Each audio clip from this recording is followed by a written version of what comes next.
Are you ready? Let's get it. All right, let me go ahead and check my beard. Make sure it's no more boogers in it. Cause bro, you know, last video, I put it out there. I'm like, you know what, forget it. I'm not gonna withhold this footage just because I had that in my beard. Somebody says, I was looking at this video with ultimate disgust.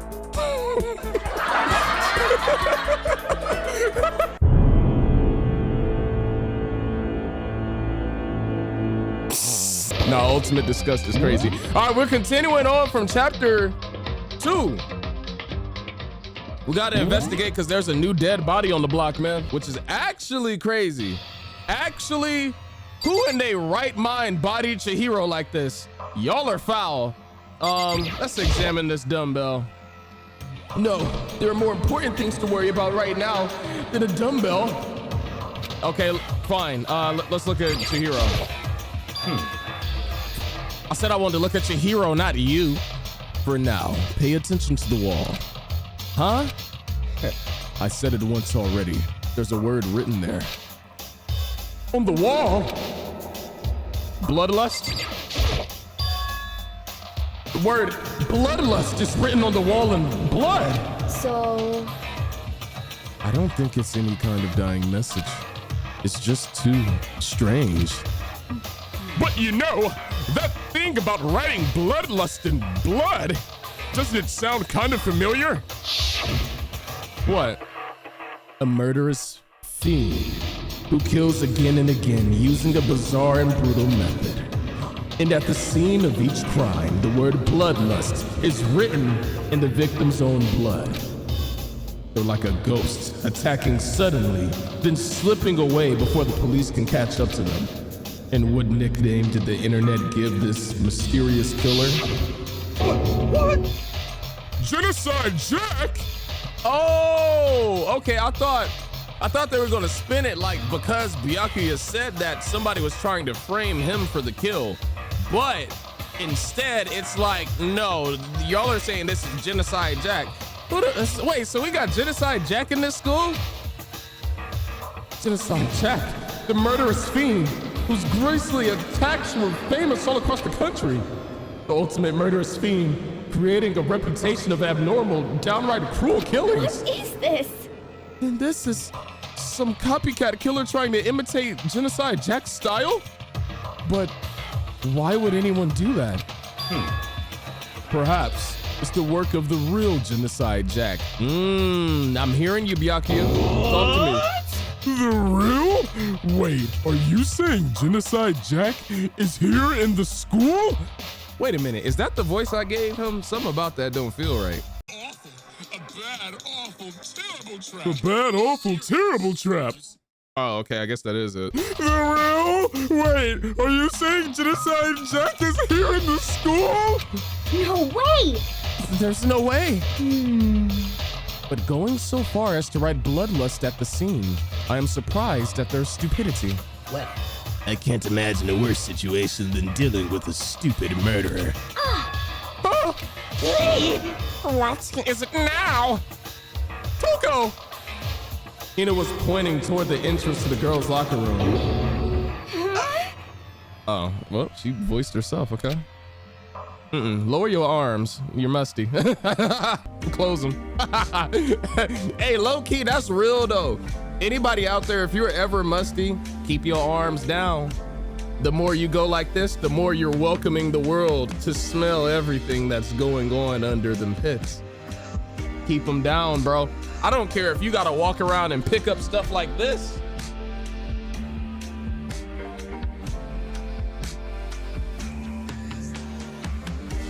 It don't matter.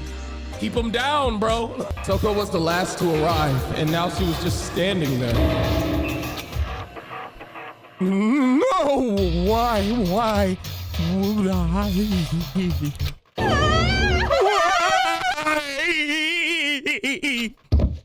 Oh. She fainted. That did not sound good. Toko. Hina's the type to poke Toko and ask her, is she awake? Hina rushed over to the collapsed Toko and started trying to shake her awake. Oh, look, maybe she did do something stupid. Toko, are you okay? Come on, wake up! Oh. I don't think shaking somebody who just fainted is ever the answer. Y'all see what I'm talking about? Like, low-key. Oh, that's right. I just remembered what she said about how she faints anytime she sees blood. Oh. So she's almost read homophobic. Okay, she is hemophobic. Okay. I imagine she does not watch too many horror films then. This isn't a violation of the rules, right? I mean, technically she passed out somewhere besides her room. Oh, you low-key trying to get her killed. Now he's moving federal, because why he even asked that? No, I think it should be okay. The regulations prohibit sleeping, like on purpose.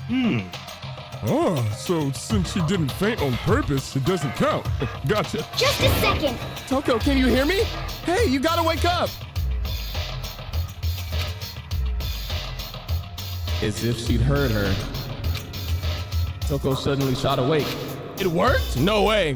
As in she literally jumped up from where she was laying. It was such a strange reaction. I was at a total loss for words.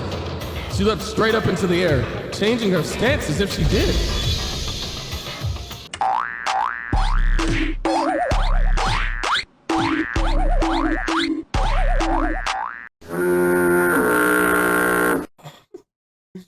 I'm not gonna lie, bro. That's crazy. In no time flat, she was just standing up, ignoring the physical contortions that she had to go through. Her motions were totally haphazard. What? Sorry about that. I was just shocked, you know? It happens, right? Was I the only one? Wait, is she not stuttering anymore? Toko, are you okay? I'm fine. I'm fine. Oh, that was actually accurate. Whoa, is that a dead body? Hey, are you dead? What the heck?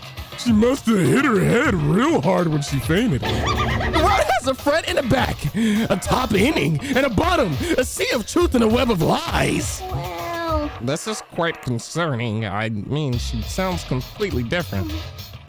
No, everything's fine. At least the stutter's all gone.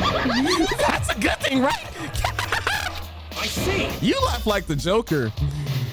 It's clear to me that everything is not fine. Your eyes seem strangely vacant. It might be the best if we take her back to her room for the time being. So, I don't mind taking her, but could someone help me? I mean, she's kind of crazy. If you need help, I don't mind. Sokka, can you help me? Huh? She totally ignored me. Very well. You take care of the girl, and the rest of us can begin the investigation right away. Can I assume nobody has a problem leaving Sakura and Mondo on guard duty again? Hold on a second. Rushing to an investigation? The mastermind isn't behind that. After what happened last time, surely you realize that. Don't make me repeat myself. There is no question that Chihiro was murdered by someone among us. Isn't that right, Monokuma? Of course. Right is rain, but don't take it as a bad thing. It's just a fact of life. Because that's how graduation works. Then it's happened again. Nah, she's just cosplaying a dead person. Like, bro, lock in and investigate, please, Makoto. Is that what you're saying? That another one of us is in the students that are here? In this school, one of us is no longer breathing. Dead? Is in like, gone to the afterlife? Is in like, heaven or hell, no longer here with us? Like, another one of us killed a fellow classmate? I literally did his whole monologue ahead of time. Like, What does that freak you out? You got no balls. neither do you. What are you talking about? Monokuma, shut that up before I flick your belly button again. Thank you, thank you, thank you, thank you, thank you, thank you, thank you. You guys got no balls, you know that? Is there just nothing down there at all? Well, I'll let you pray to mine if you want. Actually, I don't have any either. Sorry. Stop talking. Stop monologuing and give us what you came here to give us. You did bring it, right? Yeah, I sure did, chum. It's the Monokuma file! Allow me to present the next Monokuma file. Monokuma was definitely on Epstein Island. We can say that that's canon, right? He had to have been. Allow me to present the next Monokuma file. I know how much you must be looking forward to it. See ya later! So, please, do your very tippy-top best on this investigation. Yeah, he was on the island pushing teens, bro. That's what Monokuma was doing. Do we really gotta do another investigation? Examining the corpse of one of our friends? Having to suspect all our other friends? Why? I hate this. Can't take it anymore.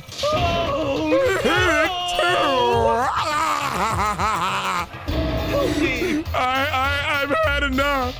I'm getting out of here. Hey! Oh, she ain't playing. You heard the tone in her voice? Where do you plan on going? There's nowhere to run. Such ignorance. Just accept it already. You are very enthusiastic about all this, are you not? Naturally. How can I not be?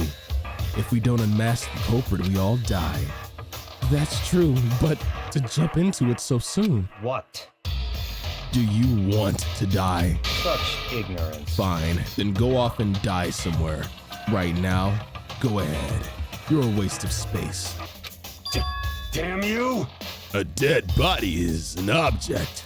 Piece of shit! Chihiro wasn't an object. Show a little respect, or I'll beat some into you. Look, Mondo, you're all talk. You've been threatening to beat him. The only person that you put hands on was damn, what's your name? What is your name, dude? Ultimate lucky student? Makoto, he's the only one that you hit. Calm down. Everyone stop bickering. Listen, there's some truth in what Byakuya said. Kyoko! Because If we don't solve the mystery and find the killer, our own lives are forfeit. And if Byakuya is right that Genocide Jack is somehow the one who killed That's Chihiro, right.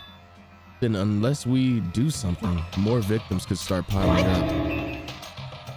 Forget about more victims. If we mess this up, we're all dead meat. Hey! Hey! Hold on! If that's your worry, you don't gotta worry any longer. If any one killing game... Wait, what? Oh, my fault. In any one killing game, the guilty party may only kill a maximum of 2 people. Huh? What? I don't remember any rule like that. Actually... I just came up with it, so deal with it.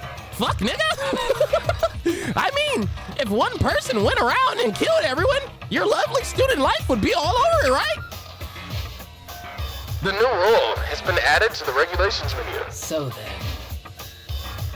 In that case, why not limit it to one person? Hey, Well, in a good mystery, you don't want to miss out on at least the potential of a serial killer angle. Yeah. Just one would totally murder that possibility. Punishment is waiting for you. Farewell for now. I'll catch you guys at the class trial. I can't say I understand his thinking, but if we can kill up to 2 people, then one more person's life could still be in danger. Interesting. Which is definitely not good. We need to uncover the culprit before something else happens. You son of a bitch! You need to shut the fuck up. so, Well, for now, Taka and me are gonna drop Toko off to her room.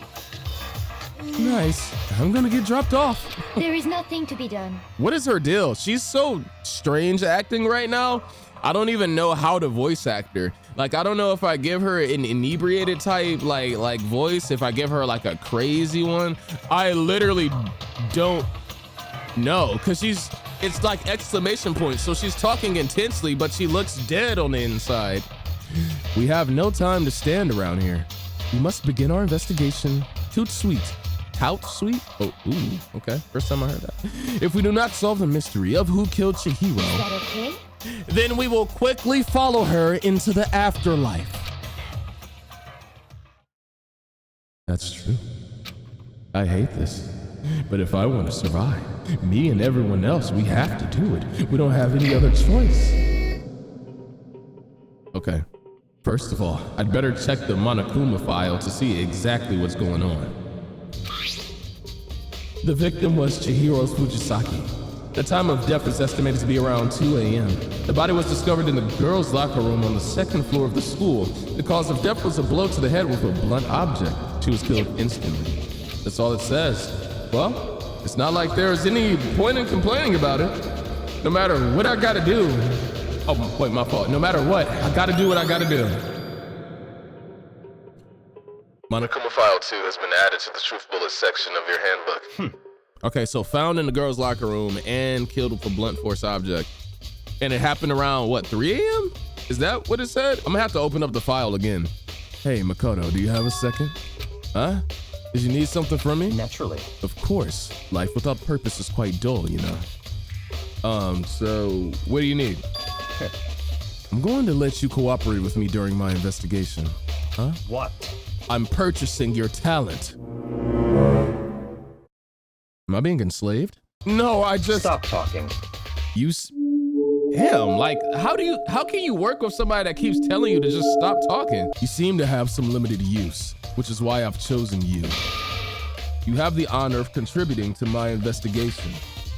So you're inviting me to come with you. You're doing it in the most arrogant way possible, though. Let's go. Now then, shall we get started? But we need to get moving. There's no time to be standing around. I don't really know what just happened, but it looks like I'll be working with Byakuya on this one. Okay, as long as you're cool with it, Makoto. All right, let's look at this dumbbell. There's a dumbbell on the floor, and this is a blood stain. There's a blood stain on the dumbbell. The Monokuma file said a blow to the head with a blunt object is what killed her. Does that mean this dumbbell was actually the murder weapon? That's right. I don't imagine it could have been anything else. Okay, it's added to the truth bullet. It happened around 2 a.m. So Chihiro, first of all, you were supposed to be in your room sleeping. You were up past curfew. The body was discovered in the girls' locker room on the second floor of the school. Death was a blow to the head. So somebody caught you lacking in the girls' locker room? What? So that would surely mean one of the girls killed you, right? No, because there's literally like a big machine gun outside. Wait a minute. No. How do I get out of here? Hold on. We still have more to check it. Okay. They ain't gonna let me out. Oh no. I gotta look at this poster. It keeps catching my eye. The poster's got some blood on it. It must have happened during the murder. Okay, so basically blood splattered off her head. There's a fresh blood stain on the carpet. It must have been splattered during the murder. Let's look at bloodlust again. Okay. What's the meaning behind bloodlust? Okay. It's a camera. A surveillance camera. The mastermind must have been watching as Chihiro was killed. They know what's happened. And they're still forcing us to go through with this. Anything about the punching bag? Anything else worth seeing? Kyoko, what are you thinking? She took her time examining Chihiro's corpse. She poked and prodded, going over every inch of the lifeless body. You're a very strange woman, you know, being able to touch a dead body with absolutely no trouble. She seems to be concentrating pretty hard. It's like she can't even hear us. Okay, well, let me examine Chihiro's body. I can feel the life draining out of my own. It's a dead body. Chihiro's dead body. Very strange. But the more I look, the more strange it all seems. This must be Genocide Jack's handiwork. Well, but we're still not sure he did it. Is that what you want to say? I wonder about that.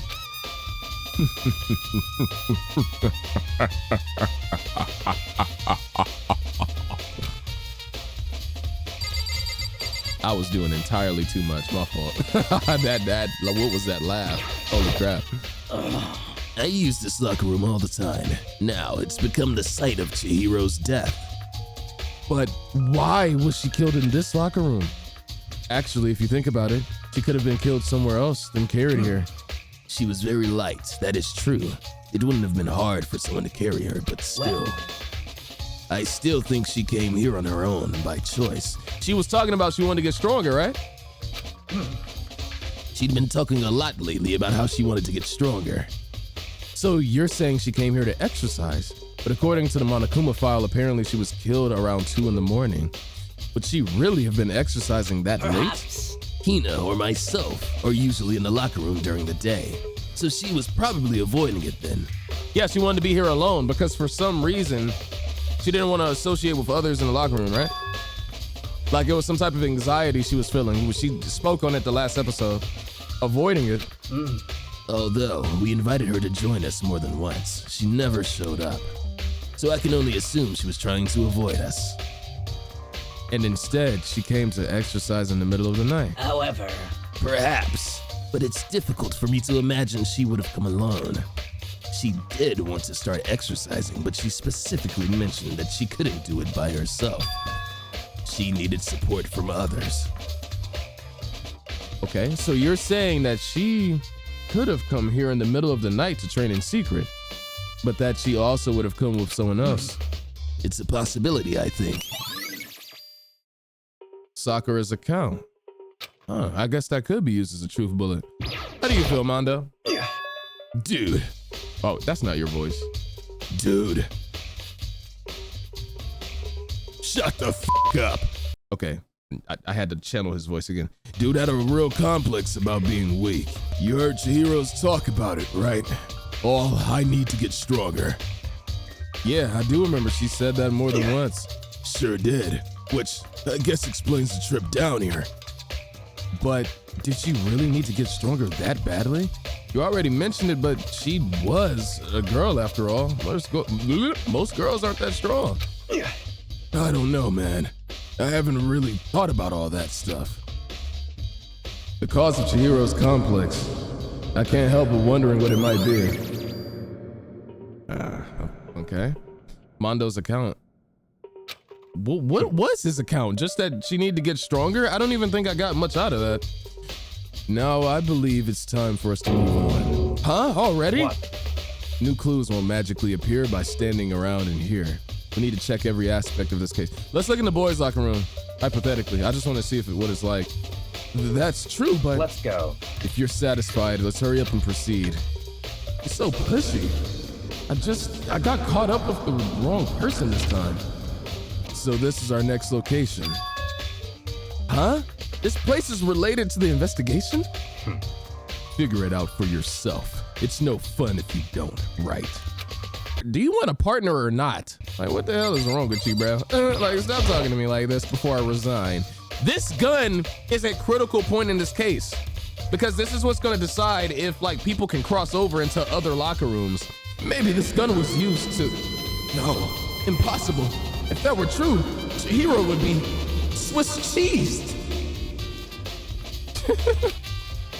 Okay, let's see. Anything else worth looking at around here?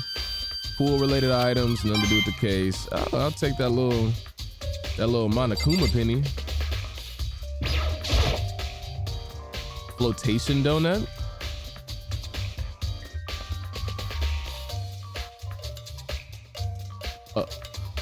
I thought those were just called floaties. Okay. What? That just threw me for a loop. I heard flotation donut. I'm like, am I bugging? You could at least try to figure out where we should check without my help. Dude. So see, now I think you're using me as an excuse to make your work easy. That's not even the scene of the crime, idiot. This motherfucker's really calling me stupid. Why can't I just look? Okay, look at the touchpad, like little scanner thing. If I remember right, this card reader is meant to work with our handbooks, right? What? Do you have an issue with it? If so, you should take it up with Monokuma. He said that and quickly and sharply clapped his hands together. Did you call for me? You called for me? Has he been domesticated? That's right. It seems that Makoto has a question for you. You need something? Sure, what's up? Well, it's about this card reader. Yep. Yes, the card readers have all been designed to interface with each of your e-handbooks. You can only enter the locker rooms corresponding to the gender listed in your individual handbook. And it's impossible for two people in a row to go through while the door is unlocked, correct? Unbelievable. If there were some sort of erotic terrorist on the prowl, this ceiling-mounted Gatling gun would initiate a Swiss cheese slaughter. Yo, they was talking about Swiss cheesing folks way back then? When was this game made? That's actually funny. Wow. And the school regulations prohibit anyone from lending someone else their handbook, correct? Of course. Correctly correct. So then, that means only girls can go in the girls' locker room and only boys can go in the boys' locker room. In other words, Chihiro's body being found in the girls' locker room means, hey, Makoto, I can see right through you. See right through me? Allow me to tell you what you're thinking. Since Chihiro was found in the girls' locker room, the killer must have been able to get So in in there. other words, As such, the killer must be one of the girls. Did I get it right? such ignorance. Good Lord, you're simple. You calling me basic? But am I wrong? You should pay closer attention to the regulations. The answer's been in front of you the entire time. Loaning your e-handbook to another student is strictly prohibited. Only the act of loaning a handbook is prohibited. Borrowing someone else's is perfectly fine. What? Bro, because loaning implies that they're gonna pay you back for it, right? Or it's like some type of gain. But borrowing means that you're just getting it for free, huh? Wow.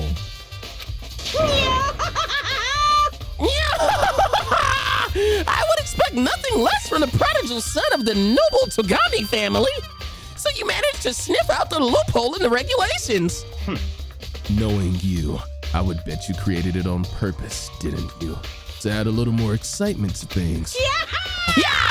You're treating me like a puny little appetizer instead of the main course that I am. Monokuma, you're not a snack, bro. And you're not a main course either.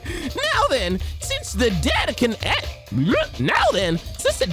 actually talk, they're not people anymore. They're things. Yep. Get it? Got it? Good. Wait, hold on. You're saying that's a loophole, but in order to borrow something from someone, then that means someone would have to loan it. So, Why you? so sleepy. Just listening to you makes me want to pass out. Be more like Byakuya and get your poop together. Or else I'll poop on you. No more questions. Figure out the rest on your own damn self. Oh my gosh. That's fine. Well, I know you're unfortunately lacking in mental faculties, so I'll fill you in myself. Let's head to the main hall. The main hall? That'll help you understand what's going on. What the freak is... Yo, you and Kyoko, y'all always talk like you already solved the murder. We came to the main hall. So, what are we looking for here? Does that mean I have to figure it out for myself? Okay, basically, you might as well have just called me a pet instead of a partner, dude, because I'm literally just following you around and sniffing random objects to see if I can figure out everything. The hunk of metal blocking the entrance seems like some kind of machine. Okay. What about this? There's a mailbox here. Could there be something inside? It's an e-handbook. No, wait, there's 3 of them. But what are they doing here? So, you finally found them. Huh? Did you know these were here, Byakuya? I happened to find them by chance myself the other day. It seems there's a system in place where the handbooks of dead students get delivered to this mailbox. So then, these 3 handbooks belong to Junko, Leon, and Sayaka? You can go ahead and confirm it yourself. I immediately turned on one of the handbooks, and when I did, Sayaka Maizono. Oh, so what you're insinuating is based on if one of the handbooks are missing, we'll know which one was borrowed to get in there to confirm the kill. So if a girl's handbook is missing, then that means a guy snuck in to get the kill. And if there's a guy, if Leon's handbook is missing, then that means that no, because a girl wouldn't have even had to have borrowed it. Hold on. I'm gonna let it cook. You're right. This is Sayaka's handbook.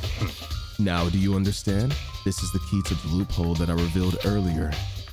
Yeah, I feel like I'm starting to get it. You should pay closer attention to the regulations. The answer has been in front of you the entire time. Loaning your e-handbook to another student is strictly prohibited. Only the act of loaning a handbook is prohibited. Borrowing someone else's is perfectly fine. I see. Yeah, now I understand. Main hall e-handbooks has been added to your... What? Hold on a second. What's Very wrong? strange. That's strange. One of the handbooks won't turn on. Oh, who is the 2 that's in there? And let me know whose is missing, because that's going to let me know something. Is it broken? Whose is it? The other handbook showed Junko's name when I started it up. Then the one that won't turn on must be Leon's, right? I see. It would make sense, yes. After all, he did get pummeled with dozens and dozens of baseballs. Pummeled with baseballs? Oh yeah, he did. Oh wow, they really showing the the instant replay. Holy crap! The memory of it came flooding back. The cruel punishment which led to Leon's death, the execution that the mastermind concocted, a cruel, heartless death. You're right. It wouldn't be surprising for the handbook to break during that kind of assault. Damn it! Hey!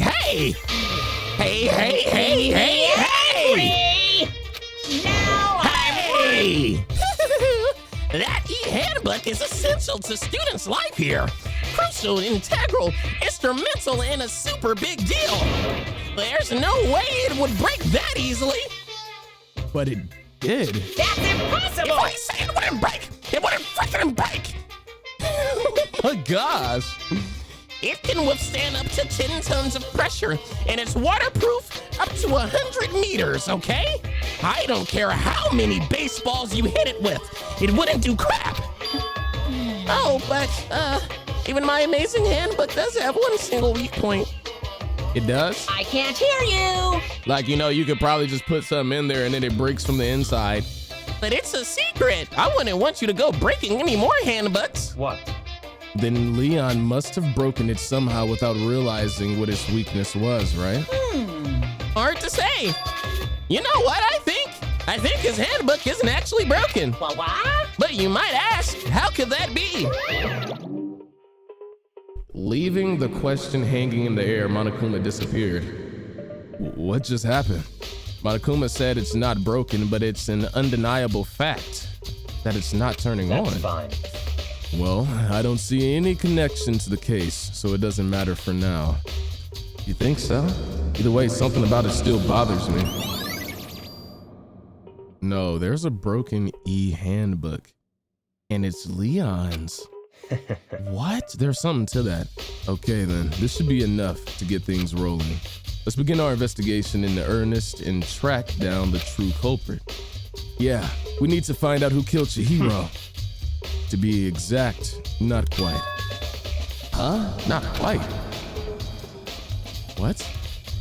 Bro, expand on that. Unpack that. What do you mean by that, Byakuya? To be exact, not quite. Certainly. I want to reveal Chihiro's killer, but more precisely, I want to discover the true identity of Genocide Jack. Then, you really think? You truly believe Genocide Jack is the one that killed Chihiro? Don't make me repeat myself. Absolutely. I have no doubt that Genocide Jack is the culprit in this case. That murderous fiend is Genocide Jack, right? What? There's nobody else it could be. A murderous fiend who kills again and again using a bizarre and brutal method. They're like a ghost, attacking suddenly, then slipping away before the police can catch up to them. And what nickname did the internet give to this mysterious serial killer? Genocide Jack. They say he's killed thousands of people. That's gotta be an urban legend. Still, could one of us really be a demented psychotic killer like that? You're not wrong to wonder. But words would mean little right now. I have something that will prove it, and I can show you. Show me. Is there really proof? There's somewhere I'd like to take you. This will provide all the evidence It's you all need. clear now. Evidence that Genocide Jack is the one that killed Chihiro. Evidence. Does something like that really? Ah! Hey, you two! Who's that?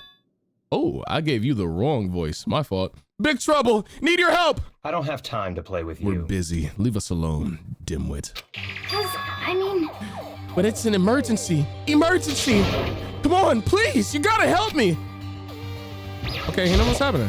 Please! This is a serious emergency. Please, please, you gotta help me.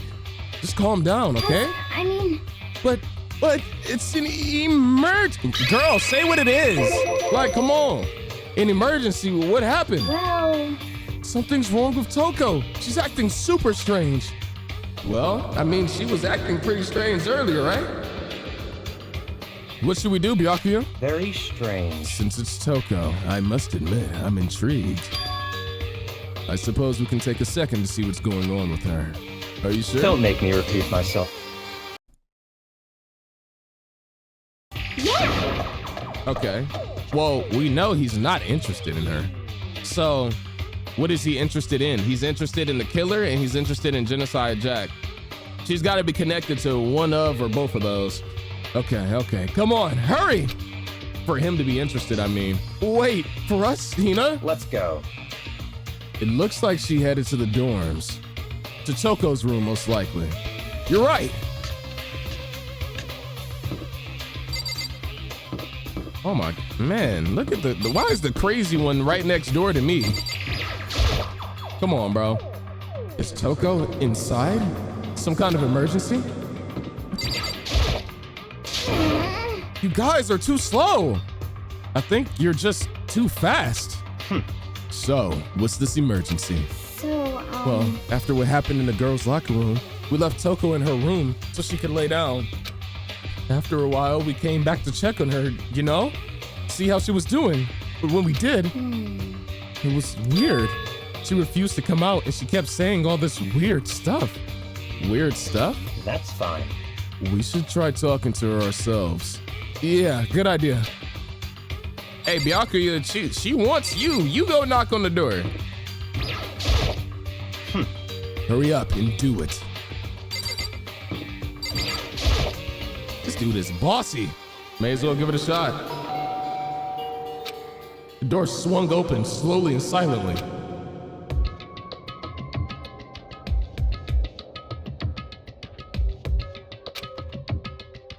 Holy crap! An aura of negativity flowed out from behind the door, forcing a gasp out of mine.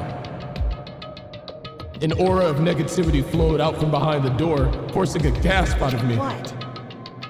Oh, nothing. It's just that Hina was really worried about you, holding yourself up in your room. Leave me alone. Yeah, sure thing. But could you open up Just for a second? Won't allow it. Huh? In a situation where you should have said no, instead you answer with won't allow it. Bro, imagine if you're like, hey, Mikey, can I borrow your pencil? And I'm like, won't allow it. That's not normal. Won't let Genocide Jack have control. Whoa! Genocide Jack ain't even a... Genocide Jack isn't even a girl. I mean, wait, isn't even a dude. He is a girl. She's a girl. Genocide, you're Genocide Jill. Forget Jack. And just like that, she slammed the door in my face. What was that? She's been acting like that the whole time. When I rang it a little while ago. Whoa! How to drive out the killer. Drive out the murderous fiend. That's crazy, bro. It doesn't make any sense, right? No, her split personality. Because you remember, it felt like she was talking to herself. She was always a little odd. I was afraid to leave her in there alone, so I tried to bust down her door, but it felt like something was holding it shut on the other side. I couldn't even budge it. Toko was scared enough to even bar her door? Does she think the same thing as Byakuya? Oh my gosh, bro. So, think about this. Isn't she always late in the morning? I'd like to gamble that when she falls asleep, the other side comes out. It's either when she falls asleep or, well, no, because when she passed out, then her other personality was starting to come out. Aw, bro, that's split personality, dude. That's gotta be what it is. So she barred her door to make sure that she can't get out and kill people without being in control. That's wild. I ain't gonna lie, we need to execute her right now. This is a liability. We need to do something about that. Does she think the same thing as Byakuya? Does she think the serial killer Genocide Jack really murdered Chihiro? No, that's not what she thinks. It's literally her other personality, dude. Is that why Toko's so scared? Whatever it is, I'm really worried about her. Isn't there anyone who might be able to persuade her? No. You, go in there. Do your thing. This is why you wanted to see her, right? Because you suspected it too. Hey, Byakuya, you think you could ask her to come out of her room? I mean, That's fine. Sure, whatever. Huh? You're gonna talk to her, Huh? You're gonna talk to her, Byakuya? Wow, I guess you can be nice when you want to. He doesn't want to. Byakuya stood in front of her door, not making a sound, and pressed the doorbell. After a few moments. What do you want? Leave me alone. You're so annoying. Bacula. Bacula? Nah, bro, forget Dracula. We got Bacula. It's Byakuya. I'm sorry. I couldn't keep our promise. But don't worry, never again. I won't let Genocide Jack have control ever again. What did I tell you? And with that, the door slammed shut. Even Byakuya couldn't pull it off. There's Byakuya, you should have like knocked on the door with your shirt off. She would have folded. You know how she get. There's nothing else that we can do. Let's get back to the investigation. Hold on. Hey, Byakuya, what was Toko talking about just now? Something about a promise? Oh, I have no idea. Another one of her delusions, I'm sure. Nope. But Stop talking. if I say I don't know, that means I don't know. Just let Hina take care of her. Oh, yeah, okay. I'll stay here and keep an eye on her. Let's go. Well then, let's go. Without waiting for a reply, Byakuya sped away. Byakuya! And I hurried to catch up. I tried to talk to him several times as we walked, but he didn't even look back, let alone say anything. He just kept on walking towards his destination. Finally, his feet brought him to a stop in front of a certain room. The library? Come on, let's go in. That's crazy, bro. Nah, she's literally like, she is Genocide Jack. It explains Byakuya's fascination with her, right? When Hina came up and was like, something's going on, and he said, if it has to do with Toko, I'm curious now. She's talking about breaking the promise, right? Yeah, okay. Maybe it even has to do with this odd fascination and attraction that she has in him as well. Is this the evidence that proves it was Genocide Jack really in the library? Don't make me repeat myself. What about this room that you didn't want to let me in? If I remember, on the other side of this door, it's the archive, right? Hurry up and go inside. I knew it. I knew there was a reason that you did not want me to go in there. I looked. I was trying to look in the last episode, and he was discouraging me from doing it. It was, bro, this is, Makoto, you better not ever leave any stone unturned ever again in this killing game, bro. Oh, here? Let's go. The law makes sense once you're inside.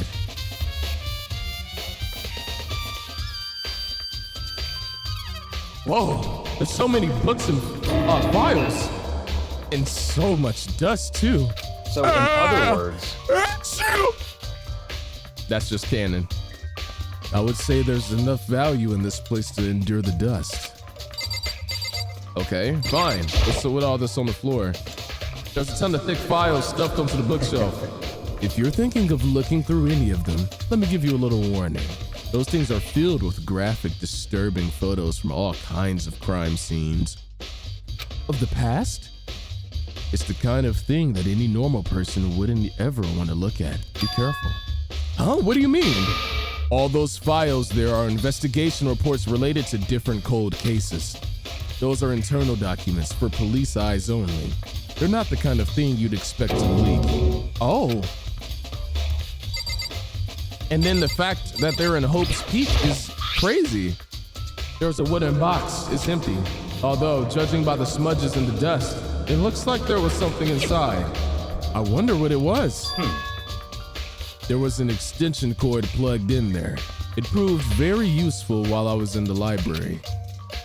An extension cord, huh? Okay. This is a shelf stuffed tight with files. Without really thinking about it, I picked the one up at random. Ah, you have a sharp eye indeed to select that file. Huh? That's right. That's the report on a presidential assassination. The original's kept in the National Library. It won't be declassified for another 30 years. Are you sure you want to look at that now? There's no telling whose crosshairs you might wind up in for peeking at it. Without making a sound, I'll return the file to the shelf. Dude, come on, bruh. You're in the Hope Speak Academy. Ain't nobody finna get to you in here except for Monokuma himself. There's so many files stuffed into the shelf. What's in all those things? Enough. Those documents are dangerous. Dangerous? They detail all the people who control the world from behind the scenes. Dangerous truth for a commoner. You mean like members of the Diet or something? No, I mean the ones with real power. The secret council controlling everything from the shadows. Wait, you talking about the Illuminati? Like, what you talking about? If you're ready to be disappeared for it, take a look. There are some very interesting people in there. Oh my gosh. You're kidding, right? Am I? Byakuya, you're... First of all, I'm calling your bluff, because if you felt that way, would you really look at it? Or do you just think that you're that protected? Either way, it's not that serious, bro. Ain't nobody watching in here. I would look at it. I'll just let it go for now. Bro, Makoto, you're so easily influenced. If you don't, go look at those files and leak them on Twitter.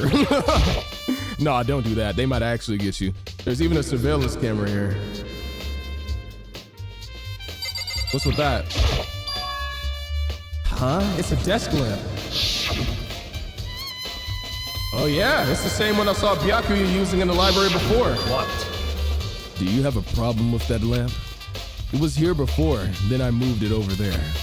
It's too dark over there, so I thought I'd put it to good use.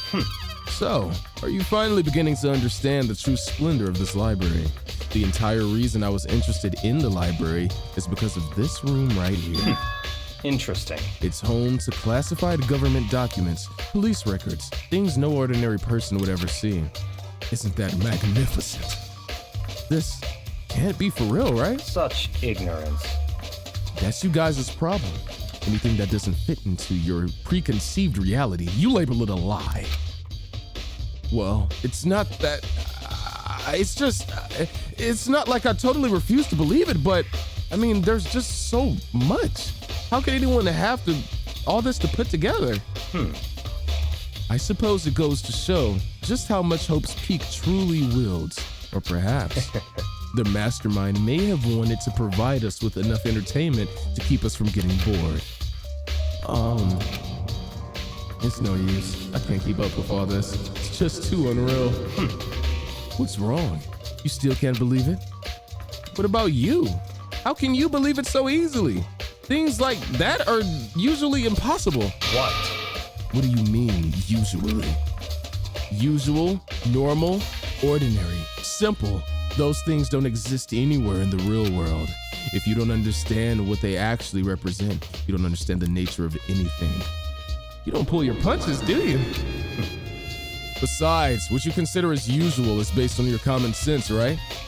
But what makes you think your own common sense applies to me at all? The documents gathered here are genuine. I have reviewed them multiple times, so there's no doubt. Hold on a second. You're saying you've read all the documents in more than once? But all this has to be like top secret, confidential stuff, right? So why? My family has a reading room just like this at our home. Ours is bigger, of course, and it's not as dusty.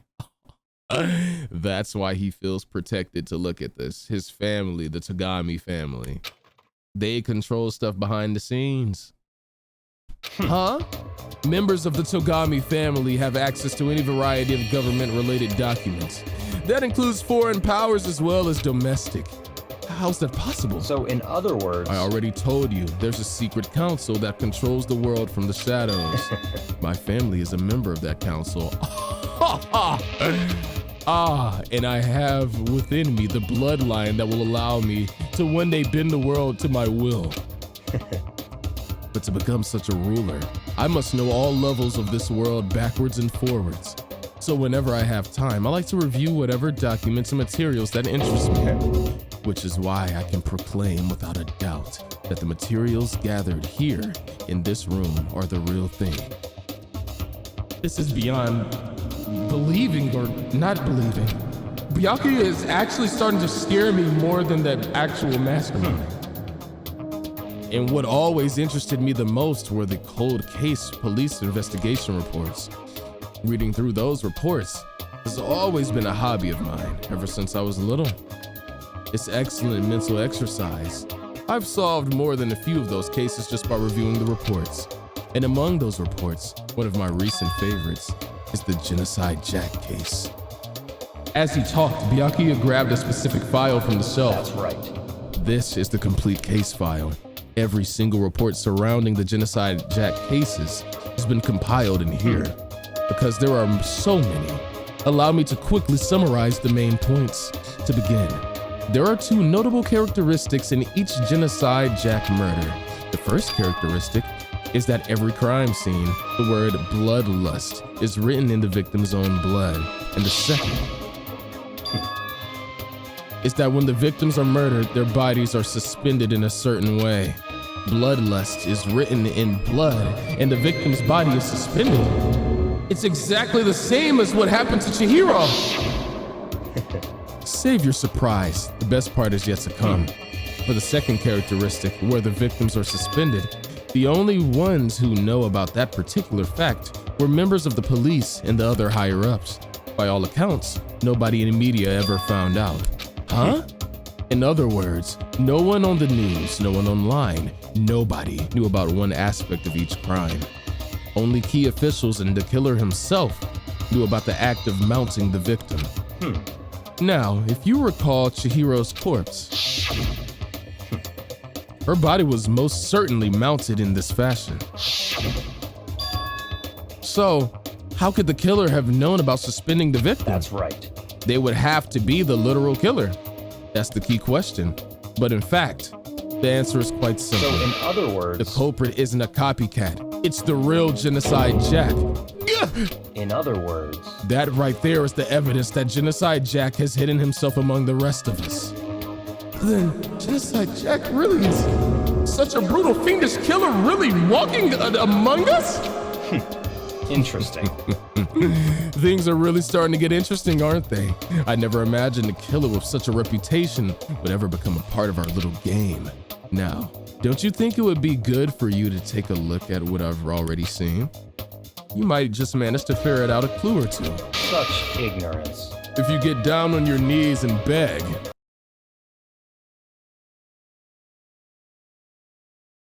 This ain't that type of partnership. Byakuya, about the Genocide Jack case file, could you let me see it? That's fine. Well, you didn't beg, but I guess it's okay this time. Feel free to look at it in here, but you can't take it with you. Oh, shoot, man. Byakuya handed me the file and flipped through it with tense, nervous fingers. Byakuya handed me the file and I flipped through it with nervous, tense fingers. Suddenly, my hand stopped. I had reached a page where photos from the scenes of each crime had all been collected. Holy crap, bro. The names of Genocide Jack's victims ran on for several pages. This is wild. Those scissors. Scissors! Genocide Jack uses scissors. Ken Hard, 32. Tetsuhiro Honda, 17. Shoji Gaku, 23. Kano Isie, I think that's how you say that? 14. Takeshi Yoshida, 30. Kamatsuna Tero, Takifumi Gono, Uchida Nayuhisa, Takashi Masamune, Yuto Yumijima. There's just no end to it. But one thing became perfectly clear as I read. All of the killer's countless victims were killed and suspended in the exact same way. And at the scene of every murder, the word bloodlust was left in the victim's own blood. Now take a look at the next page and you'll find another interesting tidbit. Next page? Profiling results. All of the crimes took place either on weekdays at night or during holidays, either day or night. During holidays, okay, so day is possible, but weekdays at night. It implies that they're in school if it was only on weekdays at night because they're spending their time in school and on the holidays they're out of school, which means they could murder during the day. Toko. Wow, the most common time for the killings to take place was on holidays and in the afternoon. Based on these facts, it could be suggested that the suspect may be a student.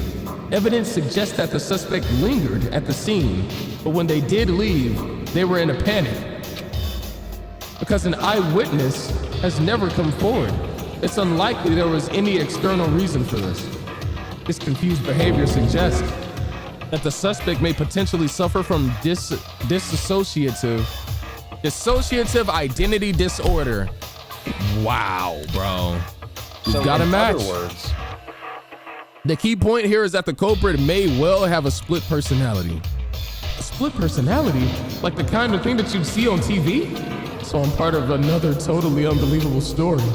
But this one's way more unbelievable than anything else up until now. Or maybe it really isn't. I don't know. I feel like my mind is going numb. That's crazy. I told y'all it was something about Joko. Hey, police, lock her ass up.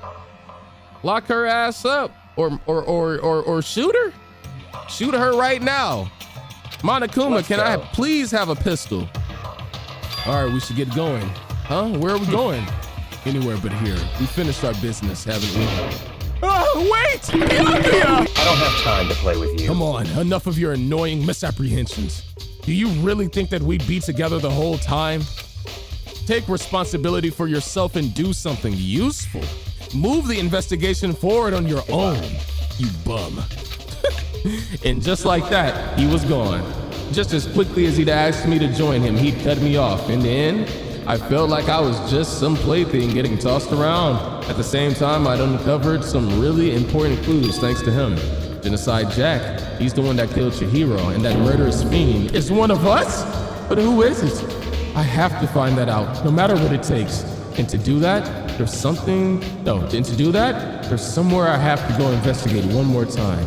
I have to go back to the crime scene, the girls' locker room. I should check the boys' locker room too. And the others might have come up with some info that I might find useful while I'm at it. Byakuya, you think you slick, but you're smart. You didn't kill, and you recognize that we have to win by majority vote. So what did you do? You decided to come to Makoto and make sure that he could back you up on the facts that you presented. He's calculated, man. He's a really smart guy. I gotta give it to him. But yeah, that was the best move to make. But yeah, Makoto, you definitely got used though, and then disrespected on his way out. So, hey, I guess you just gotta live with that. I think the pool room should be, yep, right here. You said you want to take another look at the girls' room and the boys' room, huh? Hifumi. Golly, man, we gotta get you some. We gotta get you some new pants, new drip, bro. I'm gonna be real. Them jeans cannot handle it, man. It's not fitting, respectfully. We're gonna have to dress you like prime soldier boy. Like actually, bro. This is not getting it, man. Ding, ding, ding. Hifumi has discovered evidence revealing the identity of the culprit. I feel as if... Another stat increase for me. Evidence? What did you find? I cannot reveal that just yet. Bro, if you don't help me, we're on the same side. That's it. I'm sure of it. But I guarantee that what I found will steal the killer's breath from his lungs. Are you sure about that?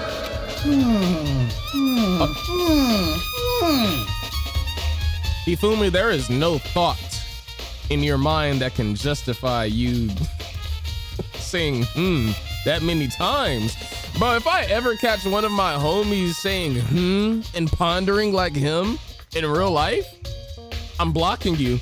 Oh yeah, Miss Ludenberg said she'd witnessed something worthwhile too. Really? What did she see? Well, it would seem... She refused to tell me. It's like when a girl bullies the boy she likes, right? Right? No. Okay, so where's Celeste now? It almost sounds like he's revving a motorcycle, like...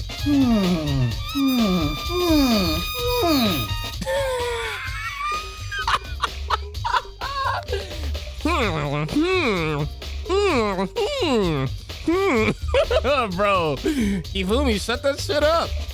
The warehouse by the dorms. She was there, but at the same time, not there. What's it gonna be? Okay, bro. Warehouse, you said, right? I'm finna check on these once more while I'm here. Oh, Kyoko, I really wanna talk to you. Hey, Kyoko, have you made any progress on your investigation? Generally speaking. However...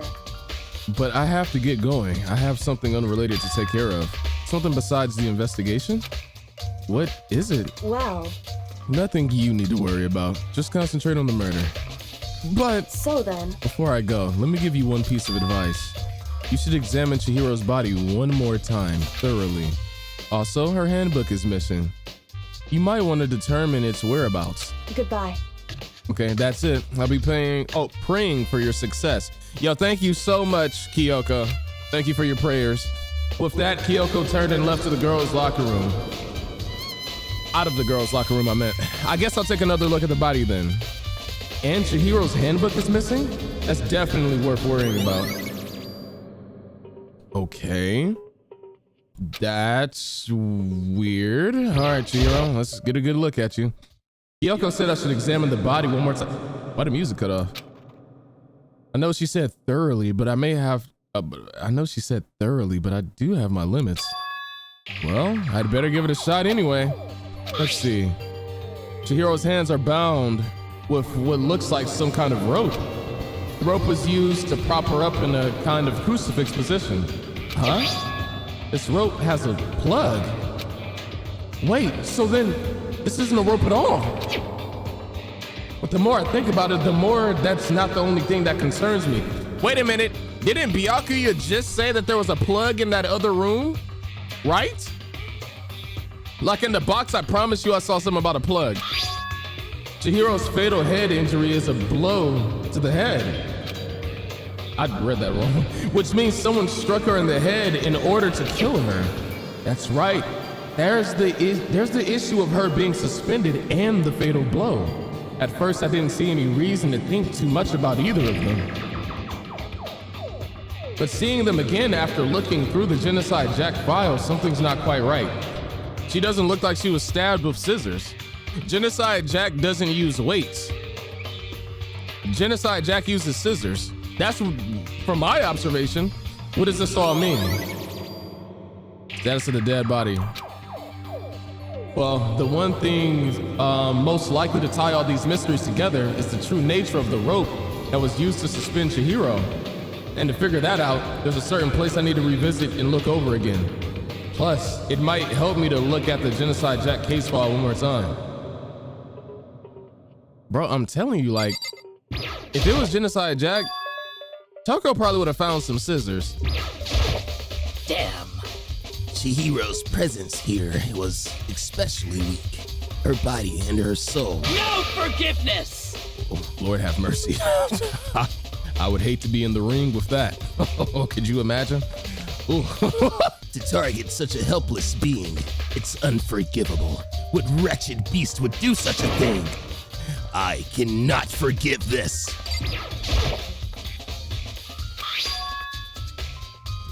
Oh, it's the poster.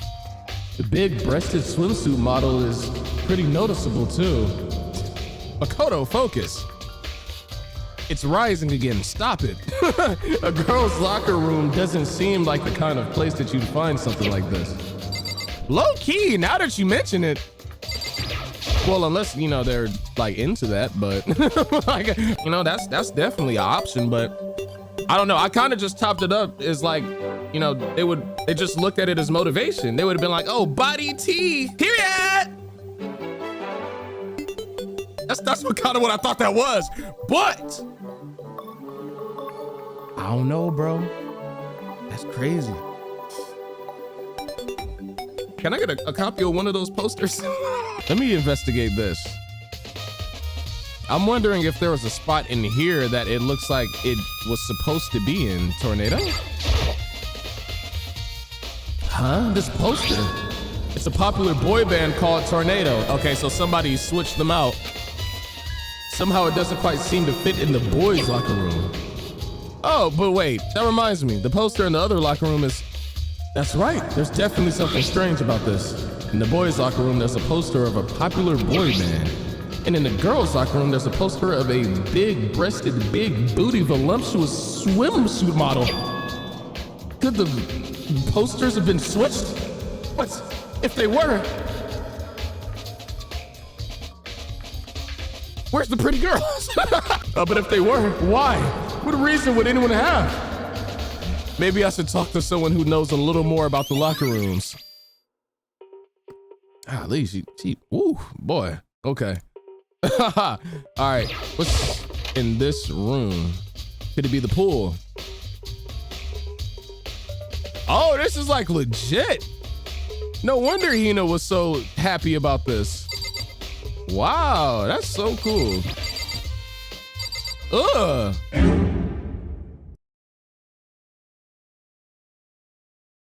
No, somebody did not boo-boo during a pull-up. Yuck, bro. Bro just hit a dead hang on the bar and let it go. There's a strange stain on the carpet. What is this? Shit? Bro, nah, heck nah, boy. That looks like a dog, just like, you know how dogs be wiping their butts across the floor? Let me find out y'all in here doing it. Freaking Hifumi. What you know about that stain? Let me get a good question in with you. You spend a lot of time exercising in the girls' locker room, right, Sakura? Of course. I've used it nearly every day since it opened up. Sometimes Hina and I use it together. Okay then, let me ask you something. Do you think the posters in the boys and girls locker rooms could have been switched? Sorry, I really can't say. I never really paid attention to any of the posters. I see. But there is something that's bothering me about the locker room. You see, I like to drink a little protein coffee every time I finish exercising. We have a protein coffee? In the warehouse, it's... Oh my gosh, she left the stain.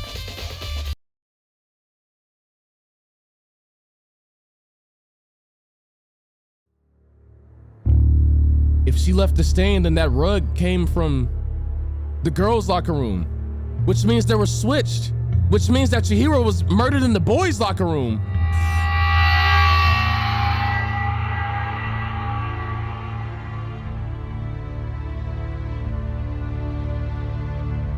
Chihiro?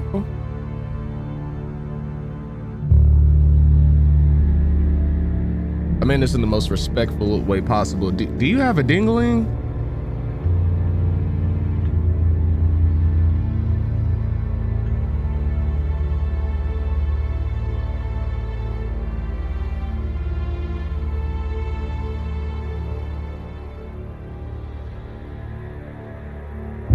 I mean, you know, it's I'm not judging. I'm not, but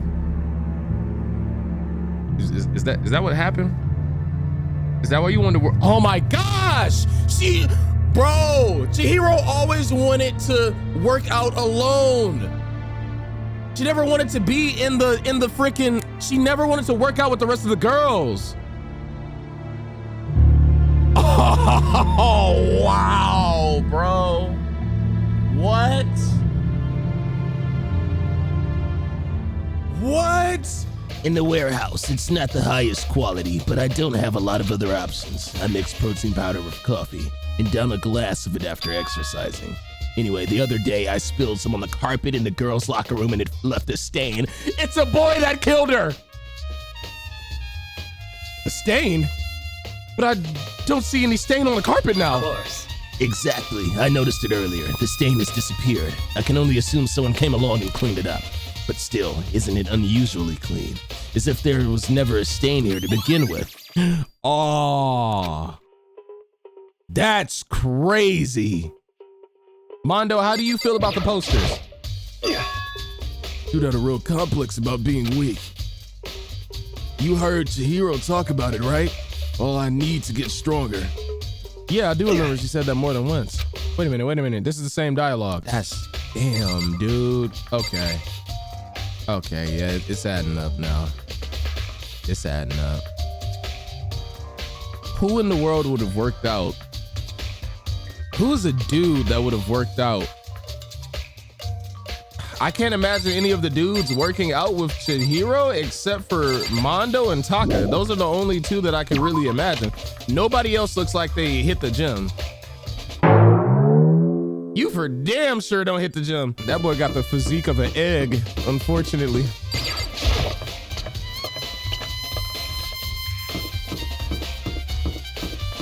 Taka, did you go work out ever? Maybe we should have confessed our embarrassing secrets after all. Damn it. I'm sorry, Chihiro.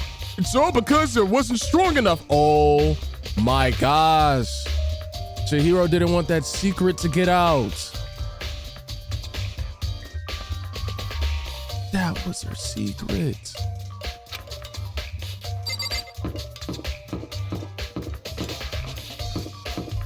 Oh man. Where am I going? The warehouse? Where the freak is I think it's this way. Ah, Chihiro, I'm so sorry this happened to you. Because how did Chihiro just wind up dead like that? Obviously a dumbbell to the head, but like what would even cause the murder? Like why? To avoid a secret getting out, right? You are Celeste. You over here sitting under laundry detergent all alone. Celeste, what are you doing here? This warehouse is amazing. It has absolutely everything one might need to live a full life. From food to clothes to towels, there's an endless supply to choose from. I see that, but have you found anything related to the case? Most unfortunate. I knew you were going to ask me that. I thought talking about the warehouse itself might misdirect you, but it seems it was pointless. Then you did find something. Very well, I will tell you, and only you. Last night, I saw her here. Chihiro was in the warehouse. What, really? Indeed. This was right before nighttime. What are you doing out this late? Oh, I was just... Are you planning to go exercise, perhaps? What? How did you know? Because I can see a blue track jacket sticking out of that duffel bag you're carrying. Oh, you're right. Thanks. Well, I'd better get going. I'm kind of in a hurry. Blue track jacket. It's a boy's uniform.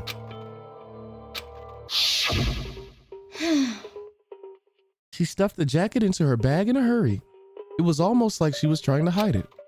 And just like that, she was gone. Yes, indeed. I assumed she was merely stocking up to exercise in the morning, but it would appear she ignored the nighttime rule and headed directly to the girls' locker room.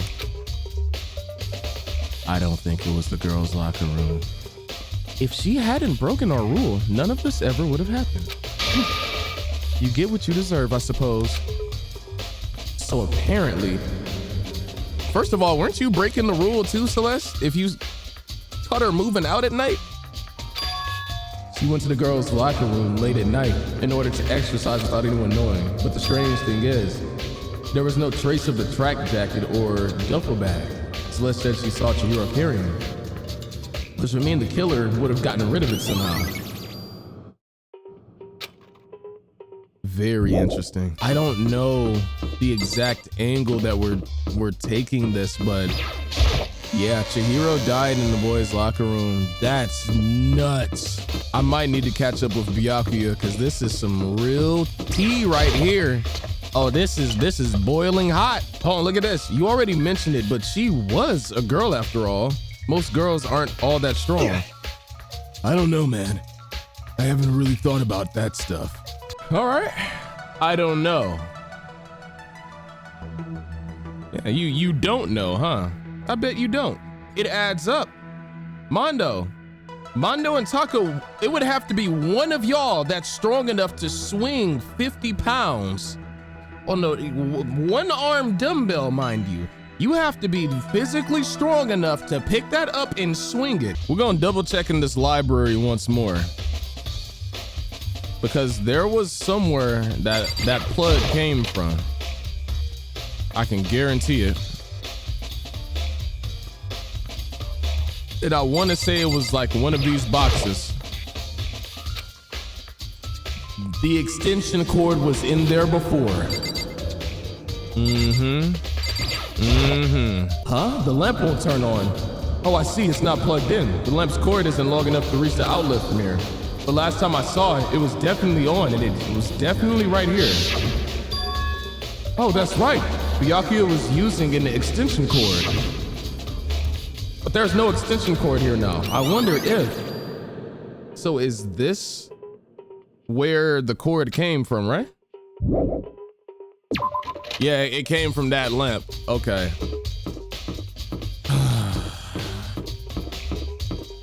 I don't know what other evidence I need, but we building this case.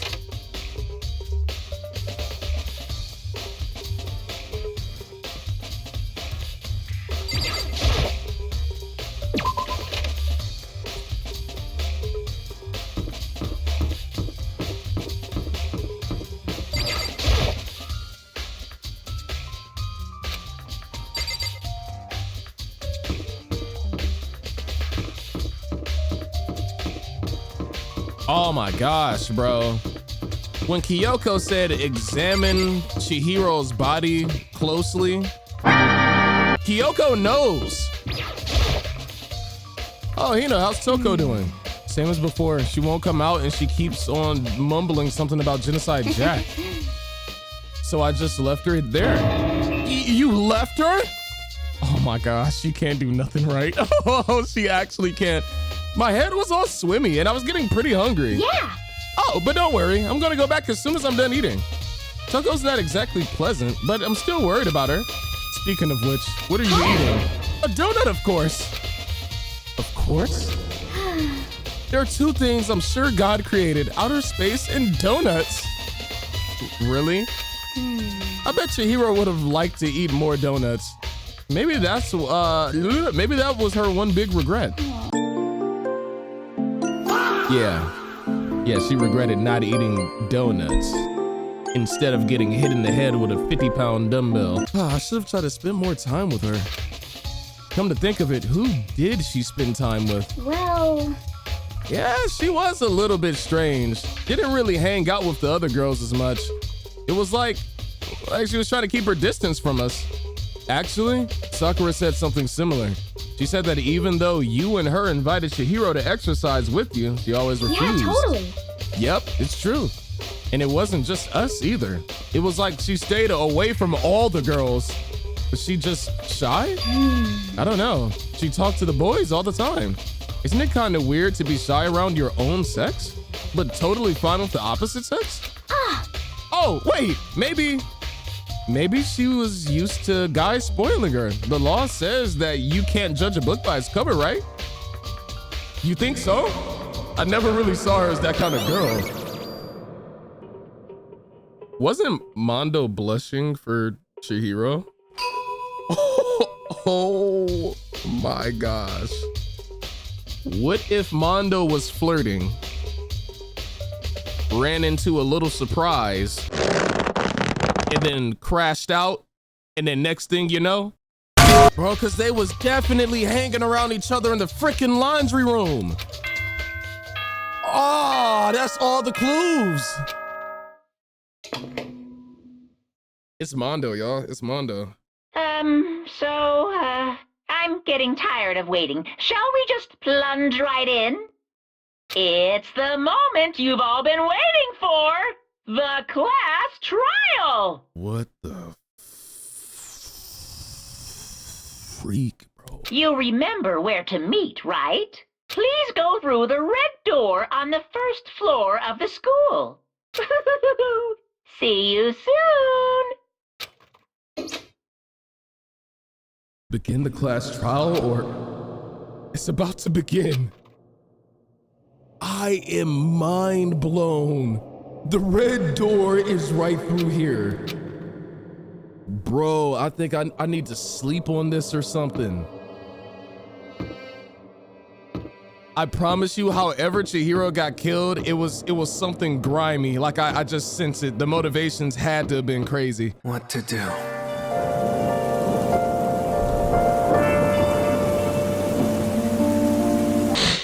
You are my special.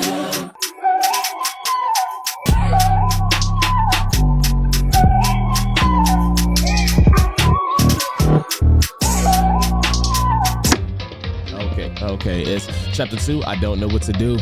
Matter of fact, can we get a clue? Matter of fact, they killed Chihiro. Matter of fact, we just need a hero. Matter of fact, we got like 0. I don't even know who I can trust. Monokuma about to get left in the freaking dust, cause survival really is a must. These students playing games kinda like they on B-Mo. Free throws soon as I touchdown like Tizo. We go find a way out like Nemo. Monokuma making rules, you get hit with a veto. Breathe, bro, before I catch you with this knee-ho. Bezo, beat a bin a Vizo. Bezo, beat a bin a go. Let's get it. It's time for class trial. Oh my gosh, bro. This is about to be a mess. So, everyone's ready or what? Am I blind or are we missing someone? Who are we missing? Yeah, Toko's not here. And Toko is? You really don't remember? Come on. Kidding, I'm just kidding. How could I forget that little nut job? She's a crucial part of the class trial this time. What are you gonna do? Look at him dropping little seeds of information. Okie dokie, I'll go ahead and drag her out here and kicking and screaming. Just one moment, please. And just like he said, a few minutes later, he reappeared dragging Toko behind him. I told him I didn't want to, but he forced me. I can't believe you would drag a girl around. Terrible, you're terrible. Woo! So now everyone's here, right? Okay then, hustle onto the elevator and let's get this show on the road. I'll see you guys down there. Let's go. Bro, when I voice act Monokuma, it's like I have to like squeeze my core to get that voice. I'll be like, to reach that pitch, bro. Okay, so shall we get going? It's time to find out who killed Chihiro. Chihiro Fujisaki. She was so gentle, so calm and meek. Nobody had any problems with her. What are the chances that maybe Chihiro knew the secret and was like, yeah, I'm gonna have to kill somebody before this gets out? I can't even imagine that for her. I can't see that. Like that's weird to even. Why would the writers do that if that was the route? Someone made the choice to kill a girl like that? And that murder is one of us? Someone standing right here? One of you? Seriously? Oh boy, okay. Toko, how you feeling? Did you commit this murder? I know you did. That's all you gotta say? Okay. I'm gonna be real. I feel like it was either Mondo or Taka, bro. Fucking Toko, man. What's got her so worked up? I don't know why the killer did what they did, but I'm sure it'll work itself out. Justice always prevails, right, bro? Right. Sakura, how are you feeling right now? Well then. I will uncover the villain who performed such heinous acts on a weaker individual, and I will crush them between my quads. With one last deep breath, I walked towards the elevator on shaky legs. With each step forward, I could feel my heart starting to race faster and faster. As soon as everyone was on, the elevator began to descend. I couldn't get a handle on my emotions. Couldn't stop speculating. The steel box sank with heavy clunking sounds deeper and deeper into the ground. And as we went deeper, the uneasiness in my heart grew bigger and bigger. The elevator was unaffected, however, and continued to descend without hesitation, until finally, it came to a sudden stop. So, what do you think? I redecorated. Isn't it so fresh? Isn't it so exciting? So fresh and so clean? Don't waste our time with stupid questions. Let's get this over with. I'm trying to get my jacket off me a little bit. Okay, that's more comfortable. It was starting to get hot, but I don't want to take it out all the way because of the rag, like it. Nah. Okay. Good. You're raring to go. Gotta say, I don't hate it, not at all. Well? Okay then, let's get this show on the road. Thrills! Everyone, Kills! please find your assigned seats right now. Oh boy. And so the curtain opened up once again. A deadly judgment, a deadly deception, a deadly betrayal, a deadly despair. Oh, you weren't done yet. A deadly riddle, a deadly defense, a deadly fate, a deadly class trial. Let me go ahead and save that data real quick. I can't believe this. No, I cannot believe this. I cannot believe this. Okay, so let's set these skills. What do I have? Melodious voice. Robot jock. Increase your truth bullet rate of fire. Effective during non-stop debate. And the bullet time battle final strike costs 3. Can I equip multiple?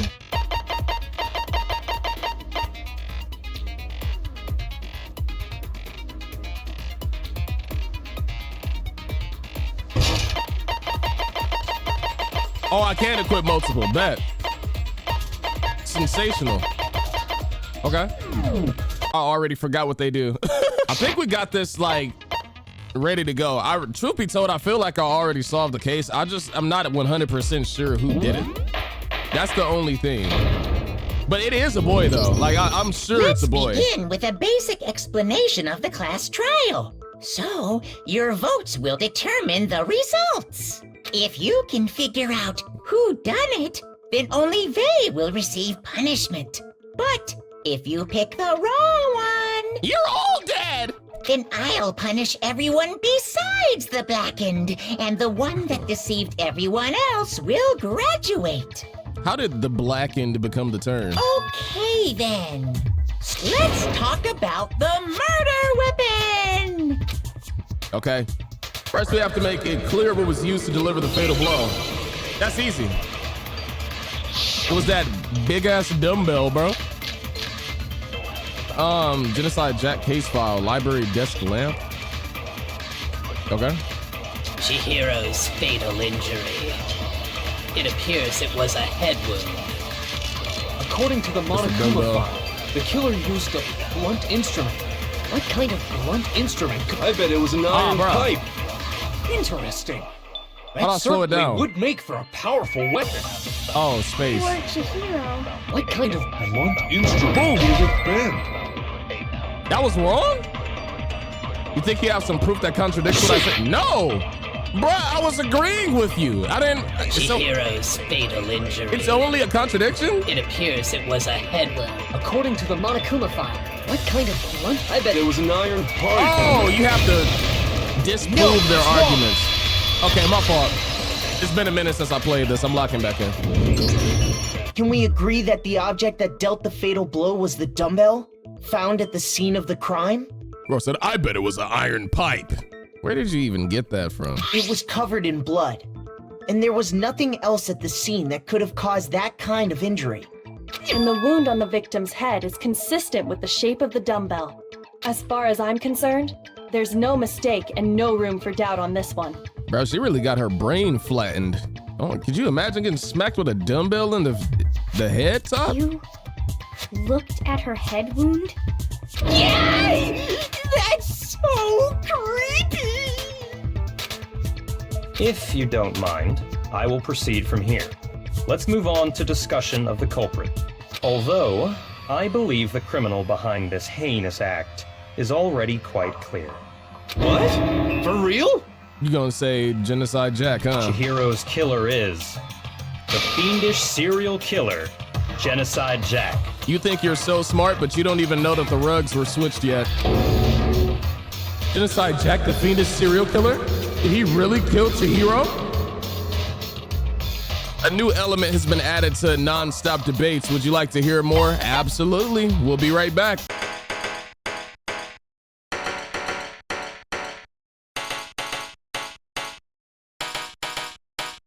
Okay, so basically, I should have put my difficulty on gentle, but because I didn't, it's gonna be like some extra stuff I have to deal with. We're introducing white noise now, so I have to equip a silencer on my gun to shoot my truth bullets at the white noise to get it out the way so I can actually hit the statement. It's kind of cool, but it makes me nervous though. I'm gonna be real with you. The culprit is Genocide Jack. I'm sure. Case closed, as far as I'm concerned. But that's impossible. Why? What makes it impossible? Well, I mean, come on. There's just no proof for it. Hey, so speaking of Genocide Jack, I don't know who that is. Okay. I think I need to aim at that last one. There's just no proof for it. Oh. No, okay, I see how it works. Let's get it. I might know one reason he could be involved. What? I found this file while I was looking around the archive in the library. I guess it's some kind of confidential file the police put together about the Genocide Jack case. What? That's kind of weird as shit, isn't it? What was something like that doing in the library? This is Hope's Peak we talking about, man. The why of it is probably more trouble than it's worth. So let's forget about that for now. More importantly, it outlines all the specifics of every Genocide Jack case in exceeding detail.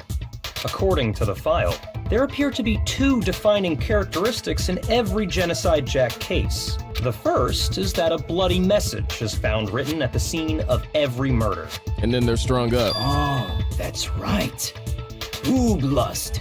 What? Hifumi, shut that up, please. Do you need to like go take a break and go like off or something, dude? Like stop. No. It's actually bloodlust. But more important is the other characteristic, and it's something that has never been made public. Yo, Monokuma, can you punish him? Like, bro. Never made public? What the hell is it? Why don't you tell them, Makoto? Okay, the other characteristic of every Genocide Jack case, that would be the victim's position. I got it! Apparently, in every Genocide Jack case, the killer suspends the body in a certain way. Other than the killer, the only people who know about this are the higher-ups in the police department. However, Chihiro was most definitely suspended in the same way. I'm gonna be real, Byakuya, you are not cooking right now. I get where you're going with this, but there was a boy that framed Genocide Jack, and at this point, we're pretty sure, without a shadow of a doubt, that Genocide Jack is Toko's alter ego, right? So with that being said, the rugs being switched around and the posters being switched around means that somebody did it in the boys' locker room. Toko wouldn't have been able to get in there, which clears her name. So how did the culprit know about this when only high-level police officials were aware of it?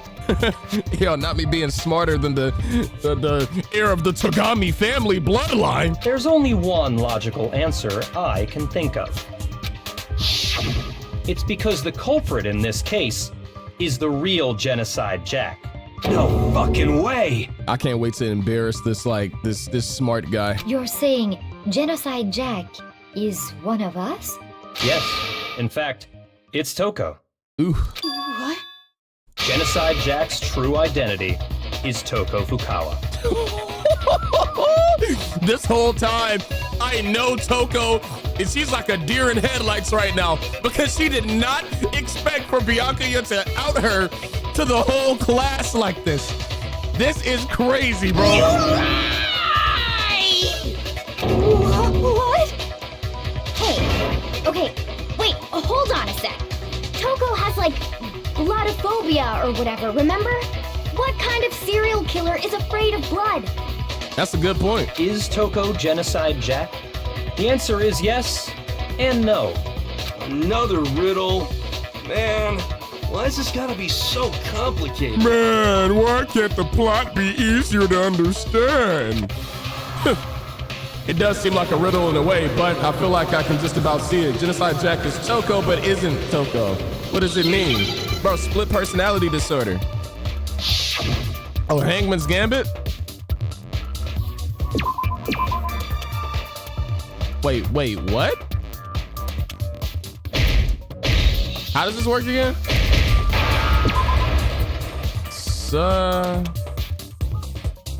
Oh, Schizo! Haha, got her. Where's that O at? Now I understand. Is it because Genocide Jack has a split personality? I thought schizophrenic was when you hear voices in your head, but you know what? Yeah, she literally does. Huh? I think I read that somewhere in the file too. They thought that the suspect might have, what did they call it? Dissociative identity disorder. Oh, okay. But still, to go and say that about Miss Fukawa is... perfectly acceptable. Toko's strange behavior after seeing the body is proof enough that she has a split personality. The one thing that shows Toko could have a split personality, it has to do with her behavior. Her behavior changed. I got it! Thank you, I got my health back. You're talking about how she started acting totally different than usual, right? That's right. Think back.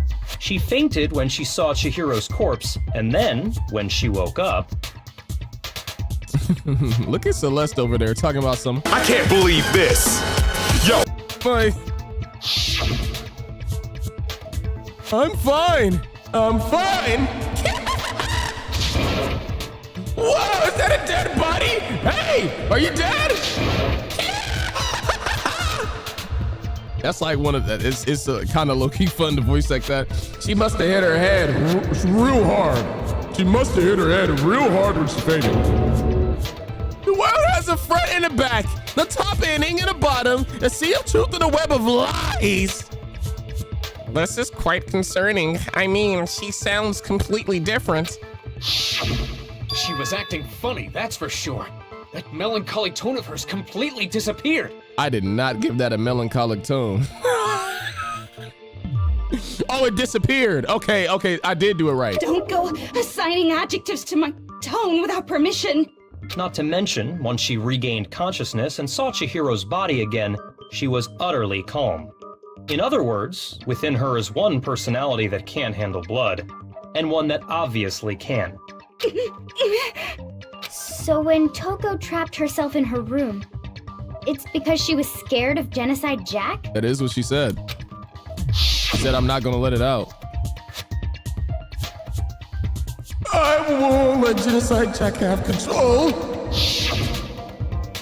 I'll drive out the killer, drive out the murderous fiend. The reason she locked herself in her room wasn't to keep other people from getting in. It was to keep her other personality from getting out. What? Toko was afraid of the murderous fiend inside of her, of killing even more people. How? Yeah. How can you know all this? Is she truly an author, bro? Or is she just like dead ass like a full-time murderer or part-time because she goes to school, bro? I have yet to see these books that she's written. I'm telling you, she's an industry plant. I do believe you misunderstood her. What she's trying to say isn't, how can you know all this? No. What she wants to know is, how could you tell them? I knew she would feel betrayed. Huh? Last night, just before Monokuma gave his motive speech, Toko and I had a strange conversation. She told me a most interesting story. She said a murderous fiend lived within her, and she was afraid it could appear and attack at any time. And that trepidation is what's caused her to have such a bleak attitude. Isn't that right, Toko? Yeah, you getting exposed, sis. This is all a lie. Right, Toko? he is outing your business to the group chat. You said you wouldn't tell anyone. Aw, I actually feel kind of bad. What? You promised. I can't believe you lied. Damn. You have only yourself to blame. You came to me with your tragic little story. I didn't ask you to. This is the real world, not some romantic fantasy fairy tale. I told you he didn't want you to begin with. Why are you still chasing after him, Toko? Bro, just go like, fuck with Hifumi. Besides, you broke your promise first. Ooh. You said that as long as you were here, no matter what, you wouldn't let Genocide Jack kill anyone. That was the agreement, Toko? But in spite of that promise,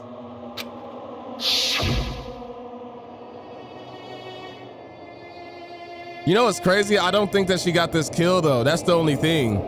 I'm sorry. I couldn't keep our promise. Don't worry, never again. I won't let Genocide Jack have control ever again. You said if I kept my promise, you would go out with me. Why are you volunteering this information? That's the only reason I promised. how many times do I have to tell you? I never said that, but you weren't able to do it. You just couldn't resist that rush you got from killing, could you?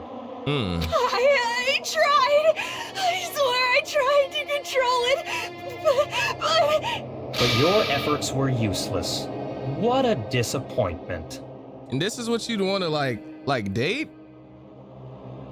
This is like how I would imagine a relationship going. Imagine this Valentine's Day, right? Toko pulls up and buys him something that he already owns since he's like Mr. Rich Guy. And he's gonna say this. Your efforts were useless. What a disappointment. Stop talking. He's not even gonna say thank you, bro. That's just the type of like being he is. I hate you. Well, the opening act is nearly finished. All that's left is to hear from the person in question directly. I'm telling y'all, y'all gonna be like that Kendrick Lamar song. The person you don't mean. Bro, she's gonna pull her little ponytails out. Toko's body suddenly lunged backwards. A huge thud echoed across the courtroom, but in the next second,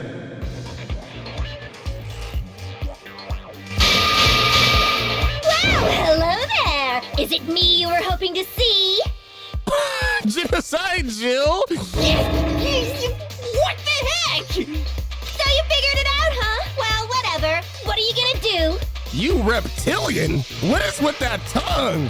Oh my gosh, it's gonna touch her collarbone. I'm the ultimate murderous fiend, Genocide Jack! Or better yet, let's go with Genocide Jill! Yes, ma'am. Whatever you say. What is this? I know, right? Toko, what happened to you? Not Toko, that's a loser name, and what happened is a textbook split personality. I'm gonna be real. I kinda like this version of you better. So what if one of them happens to be a serial killer? You should turn a blind eye to one's faults. Haha, wait a minute. I might not hate her character as bad anymore. Look at them chompers, bro. Your teeth look like a fence. So intense.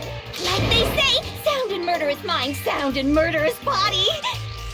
You can't tell me them teeth is not a weapon that she kills with. This one is so different from the one we've come to know. Sakura, let me hop in your big ass arms if she attacks, bro. I promise you, I'll be a good boy and I'll clean the kitchen. Well, the world is composed of a front and a back, you know. Just like how every inning has a top and a bottom, or how in the depths of every truth lives a little lie. Behind every dark and gloomy soul lives another that shines as bright as the sun! Okay, so maybe Genocide Jack or Jill is the actual poet, because she's speaking in like poetry now. What the freak? This is the murderous fiend, Genocide Jack? This is beyond insane! Miss Jack, Jill, can I ask you a question? What's up? Some of us think you might be the mastermind behind our entire situation. What are your thoughts on that? Well, I'll tell you, I am the mastermind of all masterminds! Just kidding! It's not true? I never thought she was the mastermind. I have no idea who's controlling Monokuma. Of course it's not true. How dare you try to link me to that creepazoid? You're a creep too. And another thing, the police and government and society in the outside world are totally powerless.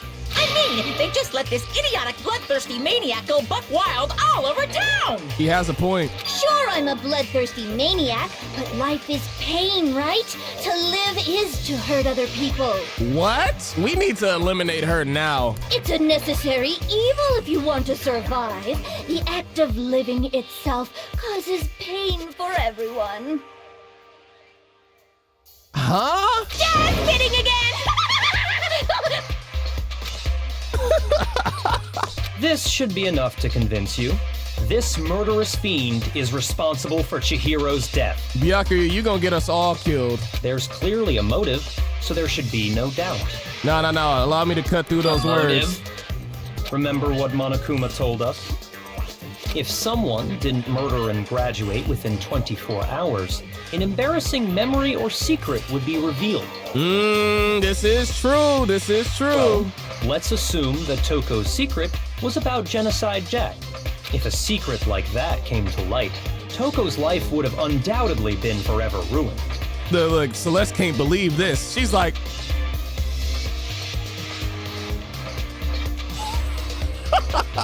like her sprite, her like little PNG is just infinitely stuck on plot twist. So she had a very clear motive to never have that side of herself exposed.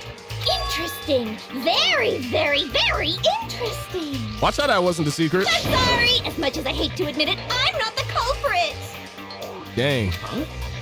So that means it was somebody else that was educated on Genocide Jack because they tried to make it look like she did it. But I cannot imagine anyone other than you could murder someone in such a bizarre fashion.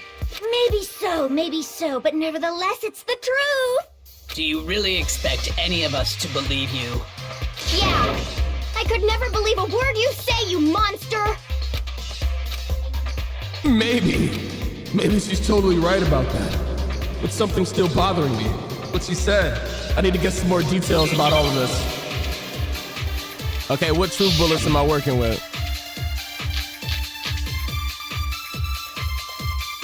That disappearing stain. That's the one.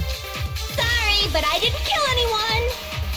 You say that, but do you really expect any of us to believe? Perhaps if you had an alibi, that would change things. Oh, an alibi, huh? Now we're talking. When you compare your past murders to this incident, the modus operandi matches completely. When you compare your past murders to this incident, the modus operandi matches completely. What more proof do we need? Come on, there's gotta be something. Give it up. You killed her. Is it not the stain? Wait, what? The modus operandi matches completely. I guess that was the right one. All right. No, that's wrong. Are the methods of murder really exactly the same? I'm not so sure about that. Why they got me still sitting next to where Sayaka would have been, bro? Like, can we rearrange? I think there's a slight difference between the Genocide Jack cases and this one. I don't want to be nowhere near Sayaka or Leon. Let me just sit next to freaking Sakura so she can protect me. Huh? How's it any different? Uh-oh, you don't know? Well then, human garbage, let me tell you! Me personally. can let that slide. With passion and conviction. And scissors. I consider myself a professional, and I have a very particular way of doing things. I'm gonna be real. That guy low-key looks like he could be a PDF file. Imagine you go to a fancy Italian restaurant. They're very picky about the noodles, the sauce, everything. But what happened to Chihiro? It'd be like if that same Italian restaurant started using ragu or Chef Boyardee. She's trying to say your kill was tacky. This is no creation of mine. Let me rephrase that in a way that maybe makes more sense. There are two clear differences between the Genocide Jack cases and this one. The fatal injury. I got it! Yep, that's what I thought. For one, the cause of death is different. In the Genocide Jack murders, all the victims were killed the same way. According to the case file, they were all apparently killed with a pair of scissors. But Chihiro died from a blow to the head, right? Ah, yes. That is remarkably different from the other murders. Wouldn't it be strange for someone who kills the same way without fail to suddenly change their method? Keep talking, Makoto. And there's more. One more conflicting detail. That's right. In my recipe of murder, if the bloody message is the tortellini, then the arrangement of the body would be the pesto sauce. You just hungry. Could you please stop comparing killing people to cooking? So, are you saying the other difference has to do with how the body was arranged? That's right. The second difference is related to how she was suspended. Let's say what was used. I got it! Do you remember what the killer used to suspend her? Yeah, bro found an extension cord. It wasn't even a rope. They used some kind of rope to hang her up by her wrists. Bro said, oh yeah, I just need something quick. Bro was panicking. What is your point? Well, in all the previous Genocide Jack cases, something else was used to suspend them. Specifically, pairs of razor-sharp scissors. Dang. And guess what? I used my own specially designed scissors for the murders and the arrangement. That don't hurt. Like I said, I'm a professional, so naturally I'm very picky about the tools I use. And you know what else? Big Mac said there's 2 differences, but he's wrong. Big Mac? Hold on, that nickname's kind of fire. Big Mac? Are you referring to me? Hold on, I might need to start calling you Big Mac. Listen up, Big Mac. There's actually one more difference. Huh? My word, you really didn't notice? Take a look at who the victims were in each Genocide Jack case. You only kill men? There's a pattern there, just waiting to be discovered. Is that it? You just hate men? Figure that out, and it'll be plain as death why I couldn't have possibly killed that little lolly girl. Let's see. There's a pattern surrounding the Genocide Jack victims, and Chihiro didn't fit it. I think I figured it out. I know why she couldn't have killed Chihiro. Wow. I got it! So you only kill dudes? Because Chihiro was a girl? Bingo! Bullseye! Right on the money! What are you talking about? In all the Genocide Jack cases, all the victims had something in common. They all had a dingling. Ken Harada, 32. Tetsuhiro Honda, 17. Shoji Gaku, 23. Kano Isie, 14. You killed a 14-year-old? Golly. Takeishi Yoshida, 30. Kamatsuna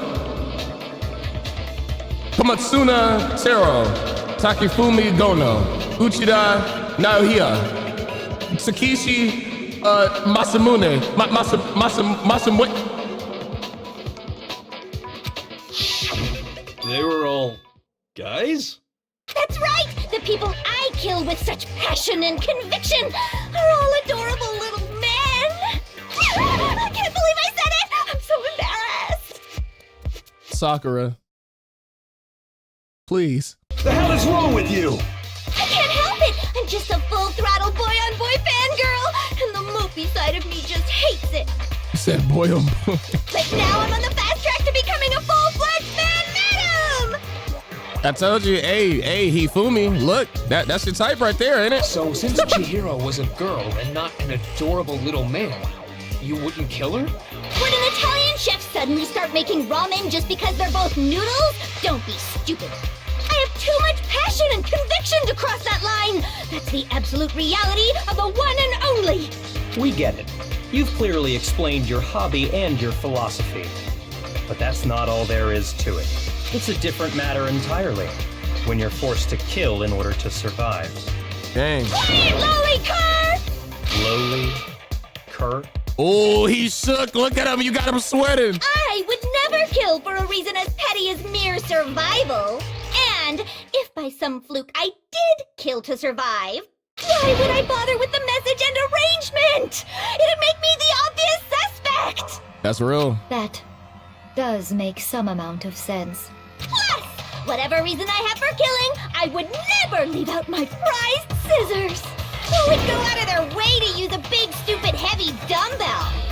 Maybe you used the dumbbell because you couldn't find any scissors in the school? Maybe. Any scissors? I don't just use any scissors. I only use my own set of high-class, envy of the entire world scissors! Okay, whatever. There still aren't any in the school. Are you sure about that? Oh, you smuggled some in? Oh my gosh. She smuggled in some scissors. She's fully equipped. That's right! So I can kill anywhere, anytime! Monokuma, like, how did you let this happen? Bro, we didn't have like a pat down or like an investigation of their bodies before they walked in here? Why would I resort to dumbbells or rope when I have my trusty scissors by my side? Go ahead, tell me I'm wrong. You can't, can you? Gutter dogs, all of you. Gutter dogs? Not to mention, I have no clue how to tie a good knot. So rope's totally out of the question anyway. I have no idea what's going on anymore. Could such a heinous villain really be innocent? But the body really was suspended, right? And nobody but the police knew about that. Yeah. That's why we figured it had to be the real deal and not some copycat killer or whatever. Hear me out. Who else went in the library to read? Actually, hold on. There is one person who could have copied the Genocide Jack cases. Are you gonna say Byakuya? Here's my answer. Wait a minute! It's possible you could have found out, isn't it? You'd have no problem gaining access to classified government documents or internal police records. Plus, you'd already looked through the Genocide Jack file before this all happened, hadn't you? Byakuya, what you gotta say about that? Huh? Are you saying Mr. Togami did it? I didn't even entertain him as an option. Then, the reason he pushed the theory of Genocide Jack being the killer so hard was because he wanted to pin the crime on her. Oh! He rearranged the scene to disguise it and make it look like I put my stamp on it. The adorable glasses man was behind it all. Oh, I'm on fire!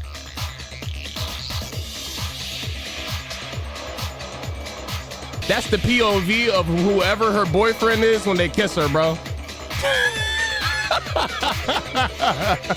That is disgusting. Well, Byakuya, what's your response?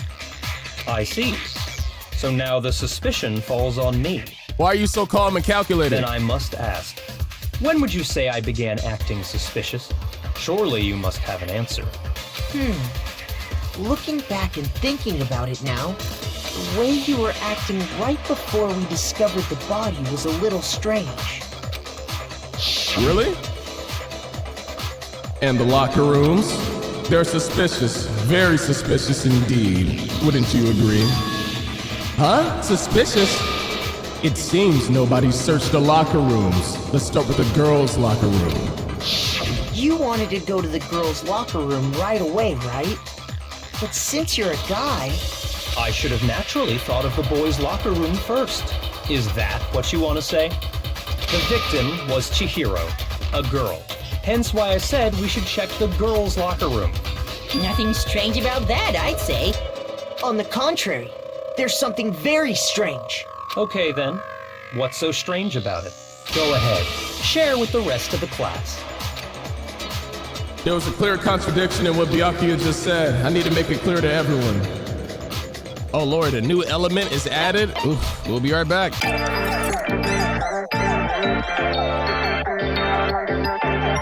Wait, so they're introducing something called flashback, which means you can memorize a weakness in the statement and use it later? I have to hold it down to memorize it? The Monokuma file too. That's all we got? So, you said Byakuya was acting kind of weird before we found the body. But he was acting weird... how? If you're presented with the opportunity to check out the girls' locker room, you absolutely take it! That's a natural reaction for any guy! We're gonna take your ass to jail. The victim was Chihiro, who was a girl. So of course I would suggest we check the girls' Memorize locker room that. first. There was no time for pointless distractions. What's so strange about that? I wish you'd taken me with you. So, you said Byakuya was acting kind of weird before we found the body. Before we found the But he was acting body. weird... Oh, I If get you're it. presented with the opportunity to check out the girls' locker room, you absolutely take it! That's a natural So reaction it's like for any guy! using The someone victim else's was statement Chihiro. to combat something. No, Got no. it. Okay, that makes sense. That definitely makes sense. I'll tell you what's so strange about that. Because up until we actually discovered the body, we couldn't have known who the victim was. So your claim that you went to the girls' locker room first because Chihiro was the victim doesn't hold up. Dang. I see. That's a good answer, I must admit. Interesting. Very interesting indeed. But your reasoning is still too weak. Huh? He's just talking. He bullshitting, bro. He's trying to like speak and yap, so he gives himself more time to come up with a lie. What's wrong? Is that it? Surely you've got more than that. Go ahead, show us. Notice how he's not saying what his freaking counter argument is. What's with Byakuya's attitude? It's like he doesn't even care. I've got him cornered, but he's acting like he has nothing to. It has nothing to do with him. What's the matter? You're not finished already, are you? There must be more to it. Bro, say something that clears your name. There is. I think. There is more to it. Think about it. Then tell us, Kyoko. Like, why you? We just talked about the differences between this case and past Genocide Jack incidents. The proof you're looking for is hidden in there. Oh? Proof that I'm the culprit, you mean? The differences between this case and the other Genocide Jack murders, the evidence that proves Byakuya is responsible is hidden in there. What could it be? What is it that? What? Celeste's account. Oh. Wait a minute. Let's talk about Celeste's account. What? The difference between the cases? You want me to explain it again? I think this is when we're gonna say Chihiro's a When I boy. want to kill, I use my very own special scissors. And I use those same scissors to arrange the body. But Chihiro was suspended with... It was some kind of rope. Was it not? Oh, That's right! Library It desk absolutely lamp. was! Then there must be something very fishy indeed about that rope.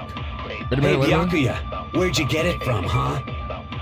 I'd never seen that rope before in my life. No, that's wrong.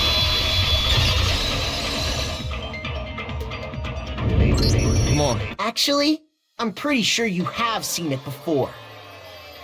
I'm finna go see this bathroom real quick. I'll be back. Don't you make me do this. Don't you make me do this.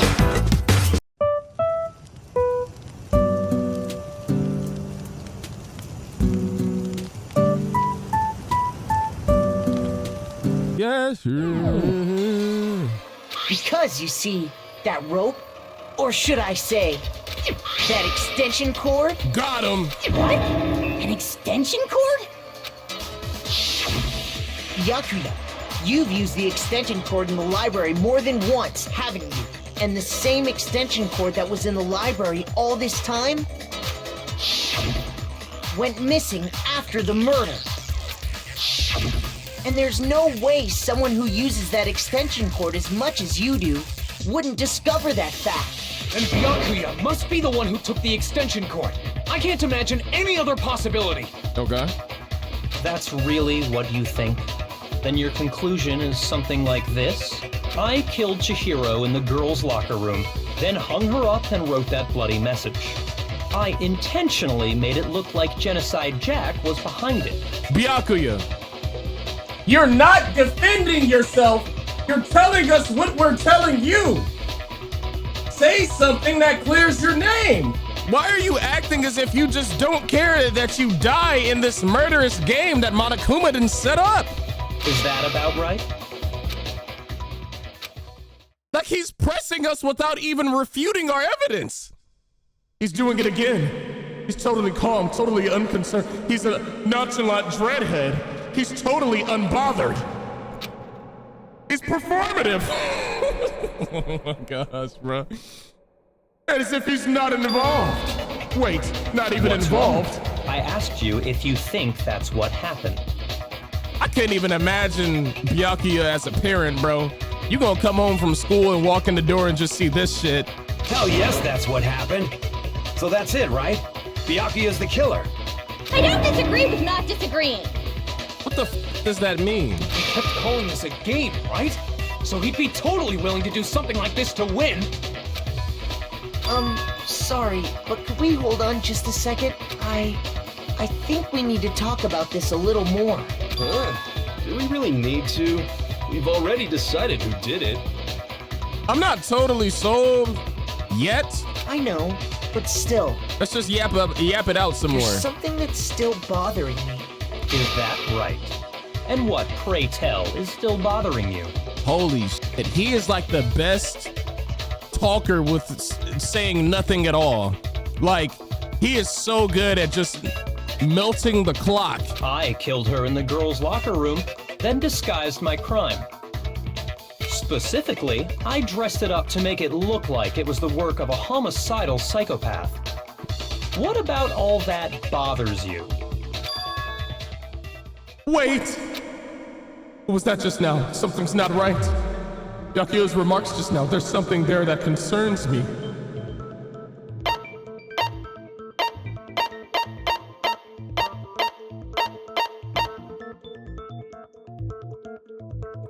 I don't even know which one to go with. We don't really have that much time. Genocide Jack's presence. I'm confused. Bro, this feels like a nothing burger. It happened in the girls' room? That's it, right? Yeah, that's the one. Okay. You say you killed Chihiro in the girls' locker room, right? But are you sure about that? Isn't it possible that the murder took place somewhere else? How disappointing. What kind of question is that? Even in the world of disappointments, this is a true letdown. She was found dead in the girls' locker room. There is absolutely no question about that. How could the scene of the crime have been anywhere else? Well, I think it's entirely possible that she was killed somewhere else, then carried there later. You know what? I think Byakuya is starting to...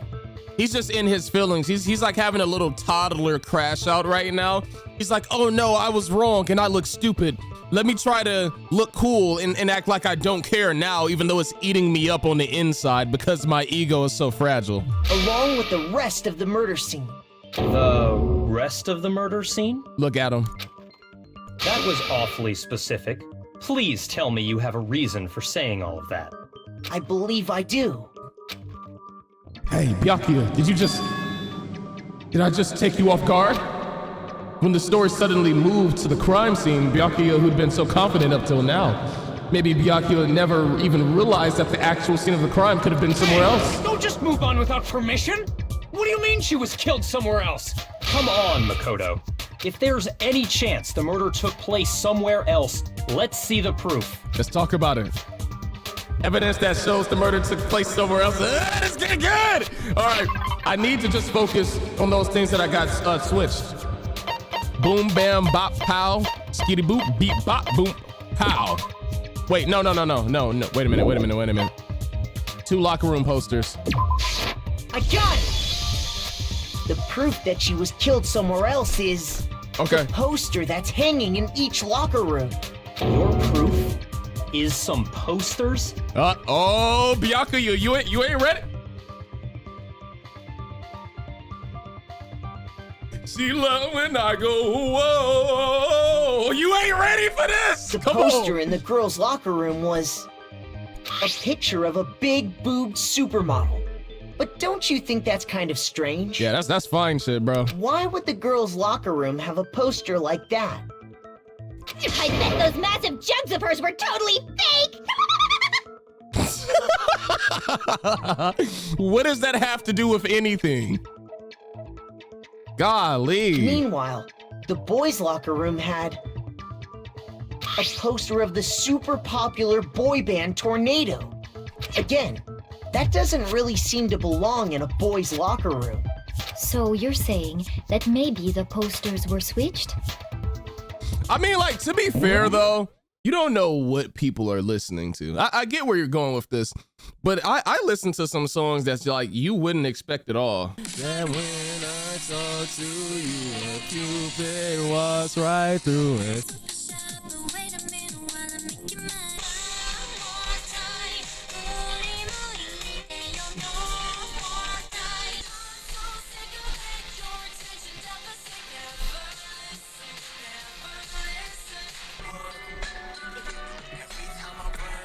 All right, lock in.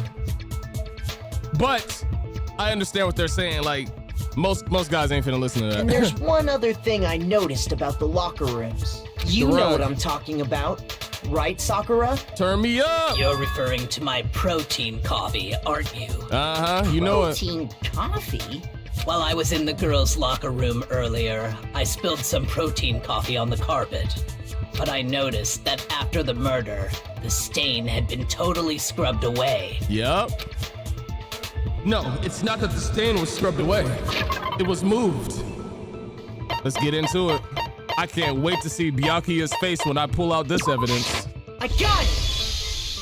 The stain on the girls' locker room carpet wasn't scrubbed away. In fact, I found it on the boys' locker room carpet. That's definitely the stain from my protein coffee. Uh-huh. Then, does that mean that the carpets were switched too? Which implies that the blood was spilled in the boys' locker room. But why would anyone do that? To make it look like it was one of the girls. To move the murder scene from one locker room to the other. It's certainly plausible, don't you think? What? In other words, in order to completely swap the scene of the crime, the blood-stained poster and carpet were moved along with the dead body. By doing this, the killer was able to change the entire room where the murder took place. I can certainly follow your reasoning, but why would the culprit bother doing that? Huh? Why would they go to all that trouble of switching the scene of the crime? Actually, an even bigger question. If the murder did take place in the boys' locker room, then how did Chihiro get in the boys' locker room in the first place? To get into the locker rooms, you have to swipe your e-handbook across the card reader device. Yeah. But Chihiro's handbook should have only allowed her access to the girls' locker room. Let's go ahead and revisit Sakura's account, I think, because they know that, you know, Chihiro was dodging going to the girls' room with them. She had no way to get into the boys' locker room to begin with. No, she did have a way, and I can tell you what it was. I highly doubt that. Shut up! I'm telling you, I know how she could have done it. I kind of doubt you too. You have yet to like low-key add any valuable information to our class trials yet. Is he right? Could Chihiro really have gotten into the boys' locker room somehow?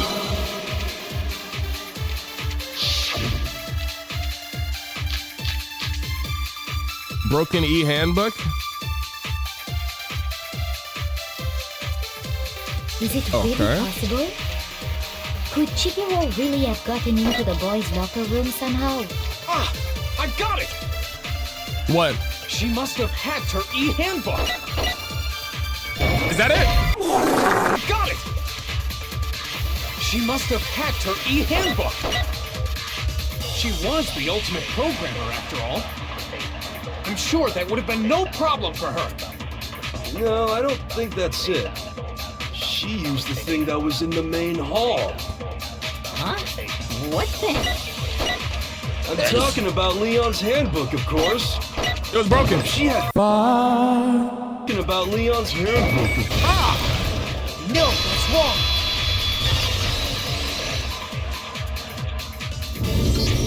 Come on. No, I don't think Chihiro used Leon's handbook. I just keep hitting that dance. Why not?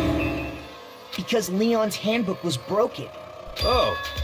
Well, then, yeah, I guess that'd be pretty impossible, huh? Yeah, I am pretty struck much. silent by how quickly you gave up. Plus, isn't there a regulation against using someone else's handbook? You can borrow it, but you can't loan it. Actually, the rule states that loaning your handbook is prohibited. It says nothing about borrowing one. In other words, you could borrow a dead person's handbook all you want, and you'd be safe. Yup. Hit the nail square on the noggin. Of course, if it were broken, that wouldn't make any sense anyway. So then, she must have hacked hers, like I said. She used her ultimate programmer skills and... You can't fix an e-handbook. The instant you open one up, a security buzzer starts blaring. Yep. So, if she didn't use Leon's handbook, and she didn't modify her own handbook... Maybe Mr. Naegi's initial assumption is just wrong? It seems like there's no way she could have got into the boys' locker room. So I guess so. Okay then, I vote for Byakuya. Hey, don't vote yet. Is that it then? No. Chihiro was killed in the girls' locker room, and Byakuya was the one who did it. Really? But still, I don't know what else I can Hold on do. a second. Thank you. Please chime in. I agree with you, though. I think you're on the right track. Oh my gosh, let me be a nerd for a second. Y'all remember when Goku just showed up fashionably late in the Saiyan saga and in the Frieza saga? Bro, this is literally Kyoko. Just coming in to waiting till the last second when everybody's about to die to like make your move. What the? You finally decide to open your mouth and that's what you've got to say? There's no way she could get in the boys' locker room, right? So... Why are you so sure she couldn't get in? There's still one other way she could have gained access. Yep, if the card reader says that she was a boy. What are you talking about? What other way is there? Well, to explain that, why don't we take a little break from the trial? I'd like you all to come see something. Wait. Just what do you think you're doing? Do you want us to like, what do you want us to do? This'll make the whole trial more exciting. I'm sure that thought must please you. Huh? It'll make things more exciting? Well, all right then. I declare an official class trial recess. Recess? For real? Now then, what is it you want to show us? It better not be boring or I'll be very unhappy. Bro, I think she wants us to go look at Chihiro's body directly. Oh, I have no doubt it'll meet your lofty expectations. So, shall we go? Oh my gosh. So, before I even knew what was happening, the class trial had been put on hold. We headed off with Kyoko in the lead, and where she took us was... Oh my gosh, I was right. The girls' locker room? You've already searched this place top to bottom! What are you trying to pull, Missy? Taka, you haven't looked under the hood yet, if you know what I mean. I'd like you to examine the victim's body one more time. She's about to have y'all go under the hood, bro. Oh my gosh. You want to check it again? Be sure to examine the entire body very carefully. Take your time. Go ahead and examine that engine. Examine her carefully? Like using our hands? You know, Hifumi, yeah, why don't you go check since you're always so freaked out? Yeah. No way! Bro, it's gonna get a surprise. It's probably best if I don't run my hands all over a girl's dead body. Well, let a girl do it. It's not that I'm creeped out or anything, it's just based on religious grounds, you know? Very well. I'll do it. But you're a girl. You shouldn't have to touch a dead body. Just let one of the boys do it. Okay, somebody do it, please. Like, come on, somebody. No, it's okay. I think Chihiro would rather have a girl examine her. Oh, really? So just leave this to me. Sakura. What is this? Some kind of secret girl-on-girl action? Is that what you two are about? That's not it at all. Stop screwing around. Why is like is every Danganronpa game this freaked out? Like, is it actually this freaky in every single game, bro? Because some of these students be wildin'. Okay, here I go. I'm sorry, Chihiro. Please excuse the intrusion. Putting our hands together in a brief prayer, Sakura then began to quietly examine her body. Be sure to check her entire body, and I believe we will solve this particular mystery. Yeah, Kyoko knows. Her entire body? I know you say that, but... What? This is... What is this... Oh my gosh. What is it? Not possible. It's not possible. She touched it. Sakura's eyes were staring wildly at Chihiro's lifeless form. Her massive frame trembled. This girl is what? Is a boy. Ah, I see. So she was actually a he. Interesting. Thank you for confirming this fact. He took that more calm than I thought he would. What? Never mind. You're joking, right? I wouldn't joke about this. Then it's really true? Yeah. Chihiro was a guy? Oh, what? You guys didn't know? Oh, Heck, Bill. I knew that right off the bat. That's how my boy Vil is playing the Ashburg rental. I gotta watch that video when he drops it. Chihiro Fujisaki was totally a guy. He was a cross-dresser? Oh, I'm really on fire! I wish I had killed him! So that's what Kyoko wanted to show everyone, huh? Interesting. Yes, that certainly does make things much more exciting. Why are you blushing? Now let's ride this wave of excitement back to the courtroom and get back to the trial. It came a point I had to just let them take over the dialogue. I do apologize for keeping you waiting. Now then, let's resume the class trial. It wasn't nothing I could say, bro. I'm wondering with Chihiro, like, what was the decision that, you know, made her choose to take things from that route? Because, and then, like, for Chihiro to go to the gym with the, I need to see all of the students' faces and see who looks the most nervous right now, and that's probably our killer. We've all just learned of the shocking revelation that Chihiro was actually a boy. Let's pick up from there. Yes, well, I don't know his reason for hiding it, but the fact is, Chihiro was not a girl, but a boy. To think that Chihiro was actually a guy, the thought had never even crossed my mind. Because the victim was male, he would have had no problem gaining access to the boys' locker room. Assuming his handbook did, in fact, list his gender as male, then yes, that would be true. Of course his handbook said he was a boy. He dressed like a girl, but he was a boy through and through. So then, there should be no issue with Makoto's initial assertion. The victim was killed in the boys' locker room, and was then later moved to the girls' locker room. And the killer could have easily used Sayaka or Junko's handbook to get into the girls' locker room.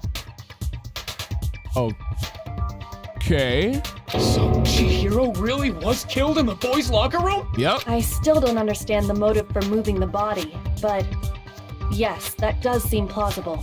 Well, I must admit, I did find it rather odd. I knew he felt a little off. There was a certain incongruity to his female body. This is the most titillating situation! So now everything has been connected. All the mysteries have finally become clear. Okay, well, connected or clear or whatever. We still think you're the killer, remember? Very interesting. This has become very interesting indeed. He's off in his own little world. What about you, Makoto?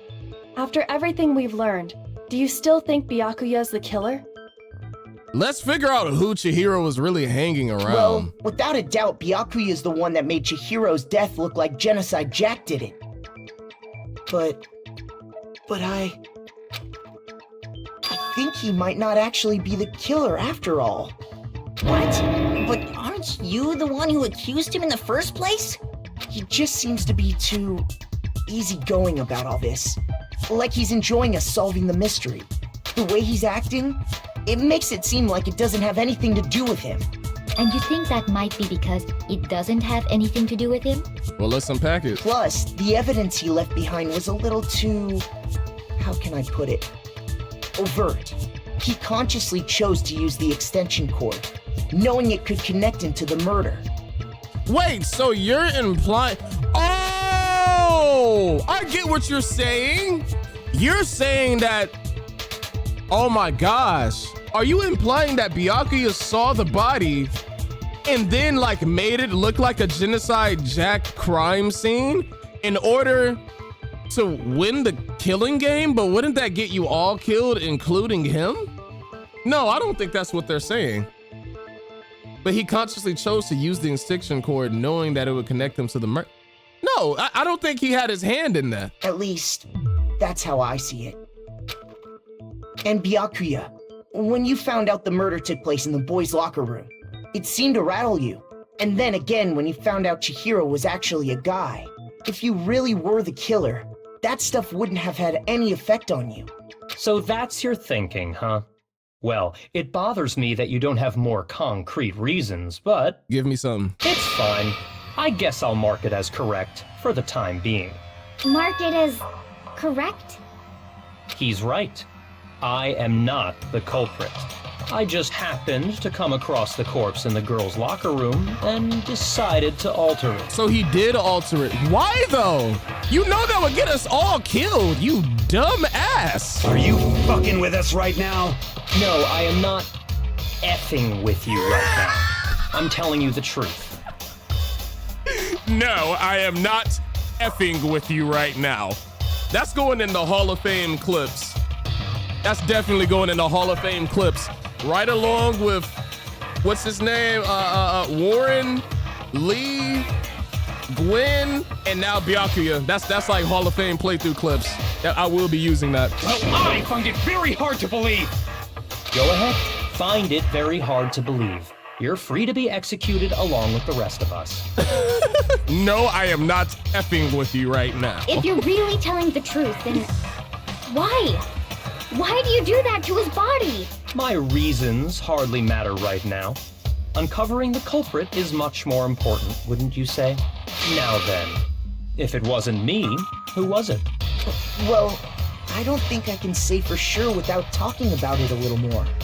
We're seriously gonna keep going?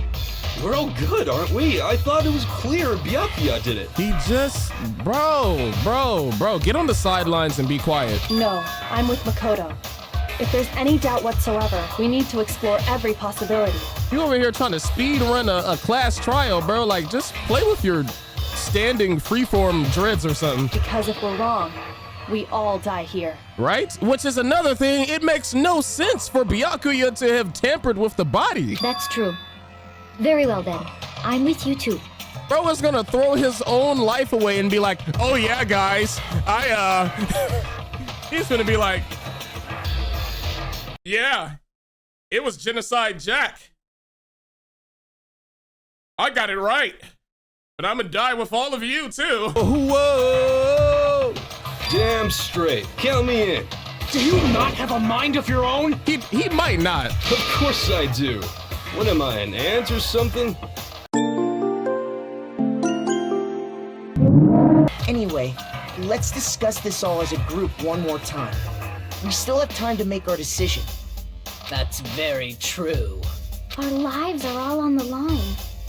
Excellent. Then shall we resume our game of hide and seek? But if Byakuya didn't do it, then who's the real killer?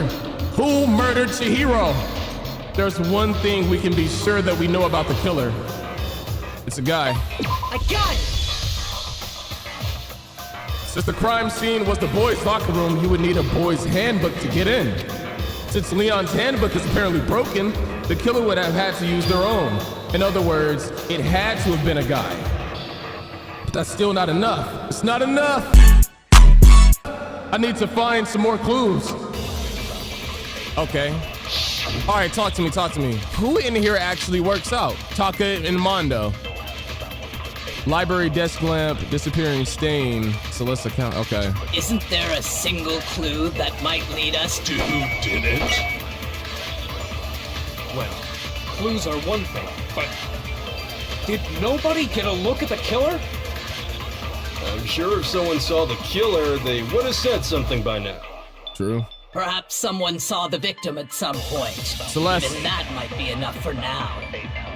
Yeah. All we need right now is any kind of new info. Far. Come on, Makoto, don't scare me like that. It makes me think that something weird is going on. All we need right now is any kind of new info. It's over. It's all over. You want to know who saw the victim? The killer. And only the killer.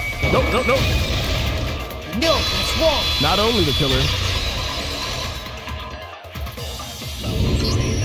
I believe someone else did see the victim before he was murdered. What do you think, Celeste? Now that you mention it, yes, I did see him. Really? Oh, but I suppose only Makoto knows about this. Makoto? You just want to say his name different. That's not the real pronunciation, is it? The rest of you had no idea, did you? That is why you're all making such ugly noises. Whatever! Just hurry up and tell us! It was last night, right before nighttime. I saw Chihiro in the dormitory warehouse. I saw him stuffing a track jacket into a duffel bag. And then, I assume, he headed off to exercise. A track jacket and a duffel bag? But we didn't find anything like that at the murder scene. It seems likely that the culprit destroyed them to get rid of any evidence.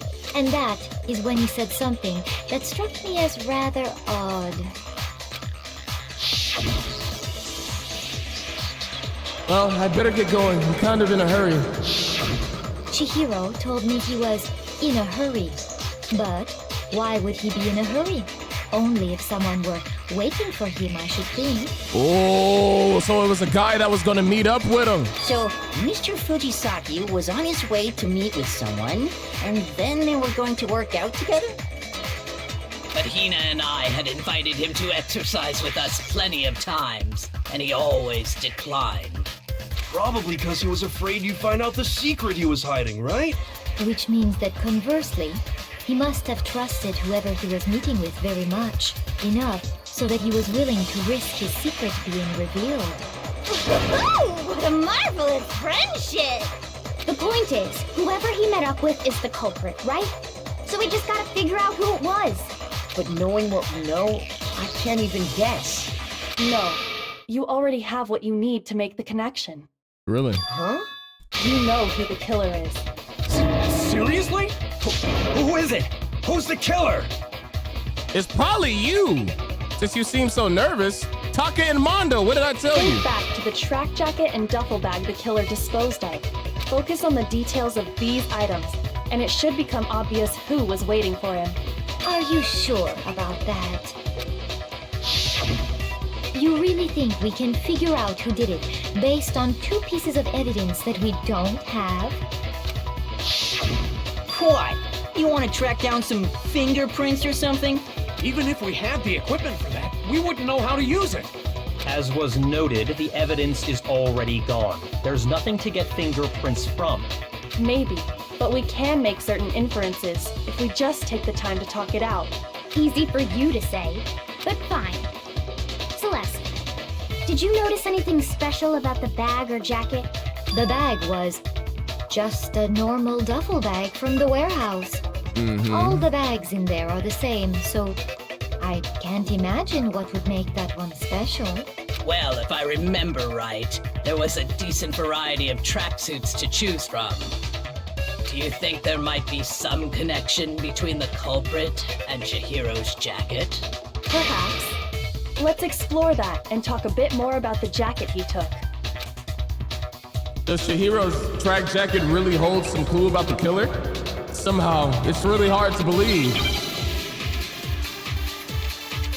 Oh boy.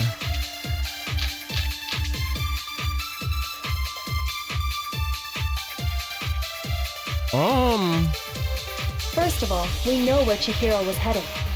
He was on his way to go exercise.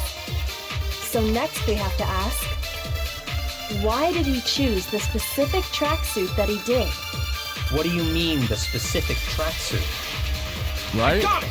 He picked that tracksuit because it matched the one the culprit was wearing. So, what you're saying is, the killer was wearing the same blue tracksuit as him? What? The killer was wearing the same blue tracksuit as him? Blue tracksuit as him?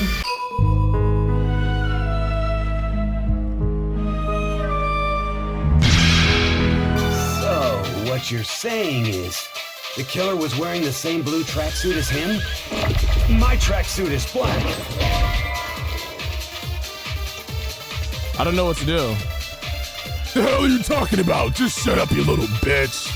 Oh, my fault. Oh, the killer was wearing the same blue tracksuit. No, it's wrong. That was a good guess. Hold on a second, Mondo.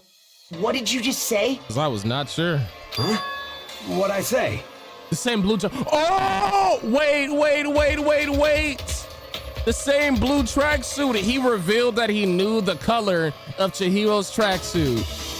When Celeste testified a few minutes ago, she said, "Ooh, we got our killer, boys! Boys and girls, we got our killer!" I saw him stuffing a track jacket into a duffel bag, and then I assumed he headed off to exercise. She never said anything about the jacket's color. That man Mondo is like, that is tragic for him. So why did you say Chihiro's blue tracksuit? Wow. What are you just... Hey, Celeste, what color was Chihiro's tracksuit? As a matter of fact, it was blue. And before we began the trial, did you tell anyone that? The only one I told about any of this was you. Dang. Then, Mondo, how did you know what color Chihiro's tracksuit was? It be that one little statement that makes your whole entire life fall apart. That's why it's better to just not lie. Because I'm sure he saw the clothes at some point in the investigation. Nah, look at you trying to defend your homeboy. No, that can't be it. The bag and clothes were surely disposed of by the time we began our investigation. So you were gonna help Chihiro work out? How did that end up with you putting a dumbbell on bro's head? And the only reason he could have known what color the tracksuit was is if he saw Cherry with it before he died. That's the only possibility. Cherry? Are you talking about Chihiro? I was just about to ask, what do you mean, Cherry? So, how about it? Did you see the tracksuit or didn't you? Bro, I thought that was some type of insult. I was like, oh, let me just speed past that. I didn't know. I guess it was just a nickname. Just by chance. I just happened to see it last night. He walked past me, and he was carrying the tracksuit in his hands. No, that can't be it either. According to Celeste's testimony, she stuffed the jacket into her bag in a hurry. It was almost like she was trying to hide it. And just like that, she was gone. When Celeste noticed it, Chihiro made a point of making sure the jacket was completely in the bag. Yeah, it wasn't even hanging out. If you just ran into him briefly, you couldn't possibly have seen what color the tracksuit was. Yeah. It would appear you've dug your own grave. Ooh! You made your bed, now lay in it! Perhaps. But you handed him the shovel, didn't you? That's why you said what you did. Focus on the tracksuit and it'll be obvious who he met with? What a bunch of nonsense. Ah, now I understand. It was all one big bluff, wasn't it? Yo, Kyoko is low-key raw. Your She's true fired. intention was to draw a slip of the tongue from the culprit. Oh, she is so cool. Best student in the whole game. On me. You better not. Look here. What's your name? Spike Chunsoft? You the one who made this? You better not kill Kyoko, or the whole Danganronpa series is canceled. It's over with. If she dies, I'm not playing the rest of the games, bro. That's why you said you knew who did it. To put them on edge. I'm lying. I'll probably still play the games, but I will not be happy about it. That's right. However, if she dies. Mondo was my target all along. I had my suspicions about him from the very beginning. I had my suspicions too, but unpack your theories. But why? What made you so suspicious? Let's get into it. That's a good question. Because I hate him? Lamau. Oh, he talked. There was a certain turning point that tipped me off. Maybe you didn't notice it, Mondo, but you tend to refer to men and women differently. You only call guys dude. For girls, it's chick. And after he was killed, you happen to refer to him as dude.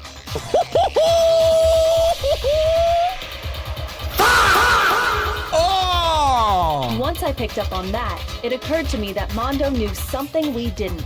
Man. You didn't notice such a tiny detail? Right? But okay. Are you a witch? She's a witch! You're positively frightful! No, I'm not the frightful one. Ah, he is panicking. Not nearly as frightful as someone capable of murdering a friend. Oof.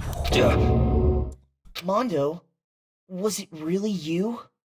Did you really kill Chihiro? I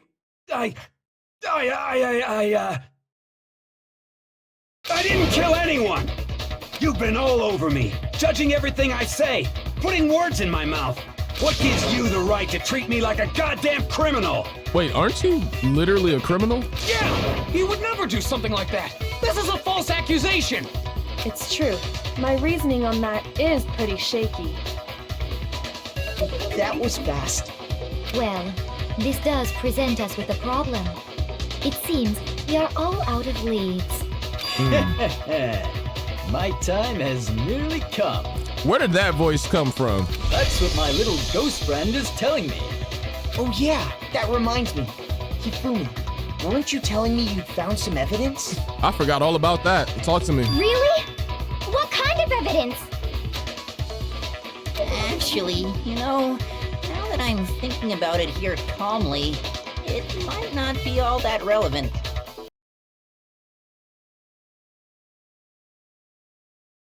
Talk. Jeez, does your confidence just get up and walk away? It's fine, man. Just tell us. If you really insist, then... here it is. What do you have there? It happens to be an e-handbook. I found it laying on the ground, so I scooped it up. Dang. You found it on the ground, right? Then it must belong to...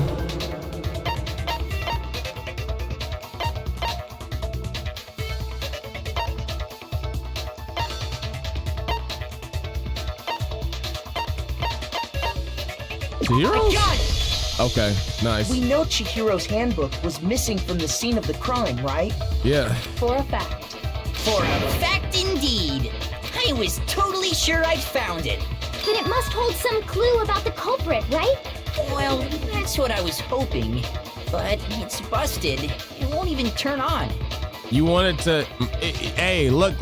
Mondo wanted to hide that, on the e-handbook, it would say Chihiro's gender. I imagine the culprit broke it to get rid of any evidence after the murder. That's odd. I didn't think the handbooks were quite so fragile. You're right. They're not. They're totally waterproof and shock resistant. It would take an awful lot to break one. What about a dumbbell? And yet, this one does appear to be broken, as is Leon's, sitting useless in the main hall. For all your confidence, that is a remarkably high failure rate. Do you think there might be some kind of mystery in there somewhere? How, precisely, did the handbooks get broken? How did the handbooks break? There's only one possible explanation.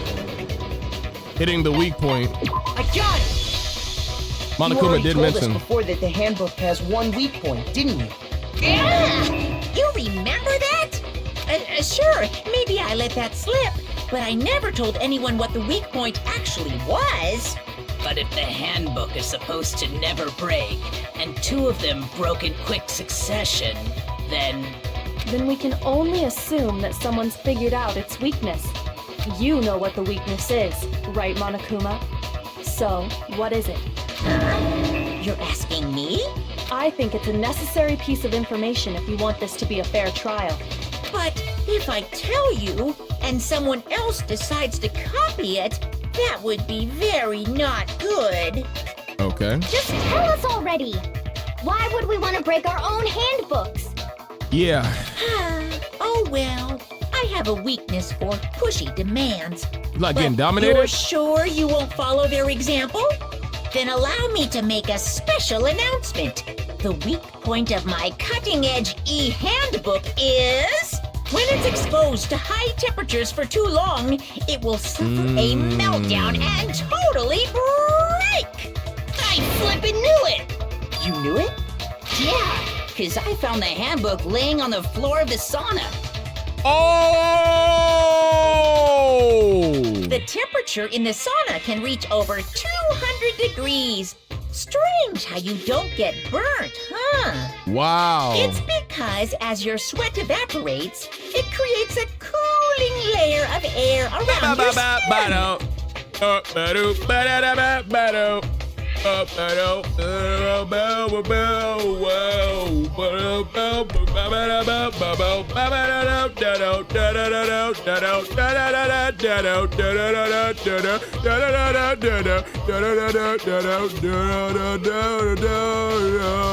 If the hot air of the sauna were somehow pushed directly onto your skin, you'd definitely get fried. So did bro plan this murder? Wait a minute, the e-handbook. Low-key, how would Mondo have known that though? Going to the sauna, obviously, but knowing the weakness. That layer of air would get blown away. That's why you may feel a burning when you move around. So when you're in a sauna, make sure to keep nice and still. Interesting. I learned one new fact today. Yeah, that's actually cool. That is a mere trifling speck of knowledge. Anyway, if you found the victim's handbook in the sauna, then the killer must have been purposely trying to raise its temperature in order to break it. Meaning the culprit somehow knew its weakness. Mondo, where is your e-handbook? Did you break yours on accident? Because you went in there with all your clothes on, which implies that you probably didn't set it down. But how'd they find out? Monokuma said he didn't tell anyone, right? Indeed. Quite the mystery. Mondo had to have accidentally broke his. What if they found out by accident? What do you mean by accident? Mondo and Taka. What if the killer took their own handbook into the sauna, not knowing its weakness, and it broke? Ha! They'd realize it was broken, of course, and it wouldn't be hard to figure out why. Look at his face, bro. He is pissed. And once they had Chihiro's handbook, they knew they had an easy way to dispose of it. I won't say it's not possible, but who would have done something like that? I don't know of anyone who took their handbook into the sauna. I might know someone who did. Mondo. Whoa, seriously? He had all his clothes. I think the one who may have taken their handbook into the sauna was... Oh, he's realizing it. Who might have brought their handbook to the sauna? It could have only been one person. Ah, dude. First of all, where are you at, Taka? I'm sorry. I'm so sorry, bro. But your man's gotta go. Here's my answer. Damn. Mondo, your handbook got broken in the sauna, didn't it? GG's. What? Why? Why do you keep accusing him? Mondo and Taka had an endurance contest in the sauna not too long ago, remember? And for the contest, Mondo just so happened to keep his school uniform on. Wow. But little did he realize, he'd also left his handbook in one of his uniform pockets. And when it was all over, Mondo discovered that taking your handbook into the sauna could easily destroy it. No, wait, hold on. You've got it all wrong. He would never kill. I don't accept this. Show me the proof. The actual solid proof. I mean, I don't want to. Oh my gosh, I can't believe this. Yo, I cannot believe this. I cannot believe this. It's just, I just, oh my God. I mean, I don't want to believe it either, but I found something that proves it beyond a shadow of a doubt. What is this beat? This sounds kind of crazy. Okay. That's a lot of truth bullets. Let's test Makoto's assertion. I always account. If what he says is correct, then Mondo, you broke your own handbook. In other words, if Mondo's handbook is actually broken, then that proves that what Makoto said is right. Well, my goddamn handbook works just fine. Okay. See? Look! Makoto was wrong after all! Mondo wouldn't hurt a fly! Dude, he's literally a gang member. In other words, if Mondo's handbook, then that proves that... Well, my goddamn handbook works just fine. No. Pull it out and prove it. Oh, yeah. No, that's wrong. Pull it out and prove it. Let's see it right now. Since it works. Mondo, the handbook you have right now, is it really yours? Turn it on. The fuck is that supposed to mean? It means do you not own it? The broken handbook that was in the main hall, Isn't that one actually yours? What the heck are you talking about? You mean the one that we thought was Leon's? What I mean is, I think Mondo swapped his handbook out for one that actually works. Oh. I think he took Leon's handbook and replaced it with his own. After all, Monokuma said himself that Leon's handbook never should have broken. Crazy. That's right! The punishment it suffered wasn't nearly enough to destroy it. Dang. So then, the broken handbook in the main hall is actually Mondo's. Ain't it crazy how some people be moving behind the scenes and you would never know? Which would mean that the handbook Mondo has right now is actually Leon's, yes? But doesn't that violate the school regulation that says loaning out your handbook is prohibited? He's dead. He can't loan it. Well, here's how I look at it. There is a rule about loaning your handbook to another student, but if they're dead, they're not a student. Yep. It's kind of a gray area, I admit. But no worries. If anything, it just makes things more interesting. As such, I decree that exchanging handbooks with a corpse is not a violation of the rules. Well, Mondo, if I'm wrong about this, you're welcome to say so. Pull it out. I'm happy to admit I made a mistake. Let us see it. Let us see it. It's gonna pop on. That message is gonna say Leon. Son of a bitch. What's wrong, bro? Come on, tell him he's wrong. You are wrong. You have to be wrong. Your boyfriend's about to die, Taka. Everything you just said is wrong. You made it all up. Okay, then why don't we look back on this case one more time, from the beginning? He a ride or die, ain't it? That way, everything will become clear, and we'll all see if I was right or wrong. Is this time for that, climax reasoning? Aw, man. Aw, man. Here we go. Here we go freaking again. All right, let me cook this up. So I think that should go there. She's gonna see the jacket. Now Chihiro's gonna go on, get to the boys' locker room, use that, and then walk in. Now the killer's waiting, okay? Chihiro thinks that she can trust the killer. And, okay, wait a minute. Dang, man, I can't believe you snaked Chihiro like that. And for what? No, because literally, why would you even do that? That is crazy. That's what I'm really curious about, is what the heck is the motivation? Like, what could, okay, let's go from front to back.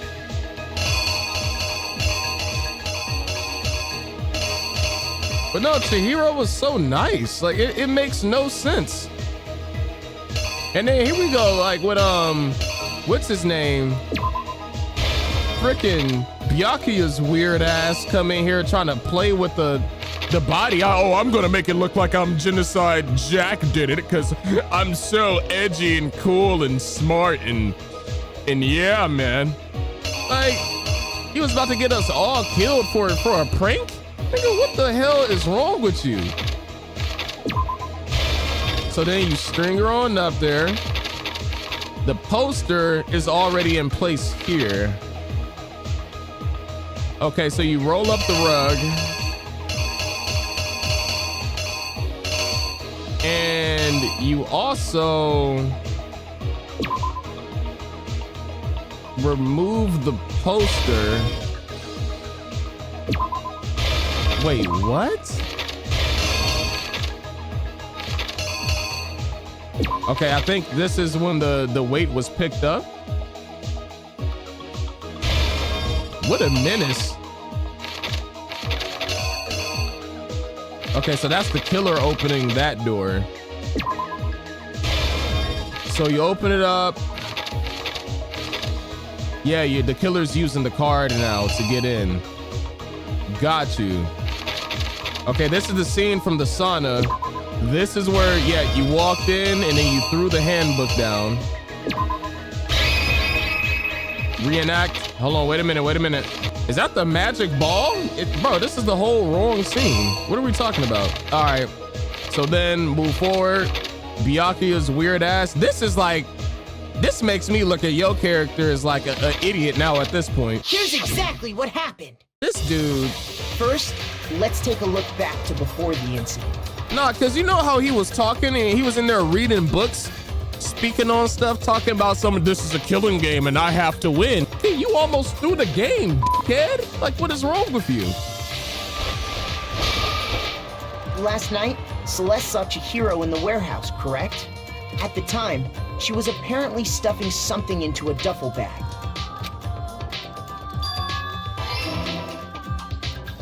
That something was a blue tracksuit. You can confirm this, right, Celeste? Okay. You headed out? With bag in hand, Chihiro headed out, even though it was officially nighttime. She made her way to the locker room, specifically the boys' locker room. But how could the victim, who was apparently a girl, access the boys' locker room? Dang. Simple, because she was really a he, which is why he was able to use his own handbook to gain entrance to the boys' locker room. I need an explanation out of Mondo as to why he killed Chihiro, bro. Once inside, he met with someone there. And the person he met was the one who killed him. Wow. It seems likely that the killer grabbed the nearby dumbbell, approached the unsuspecting Chihiro. Can I say something? Mondo, I'm starting to look at you in the same light as I looked at Sayaka. Sayaka snaked Makoto. Well, you didn't try to frame anybody, but Sayaka snaked Makoto and got that kill in his room, right? Chihiro trusted you, and then you snaked Chihiro. So it's like you're a lizard too at this point, bro. Pop up the PNG.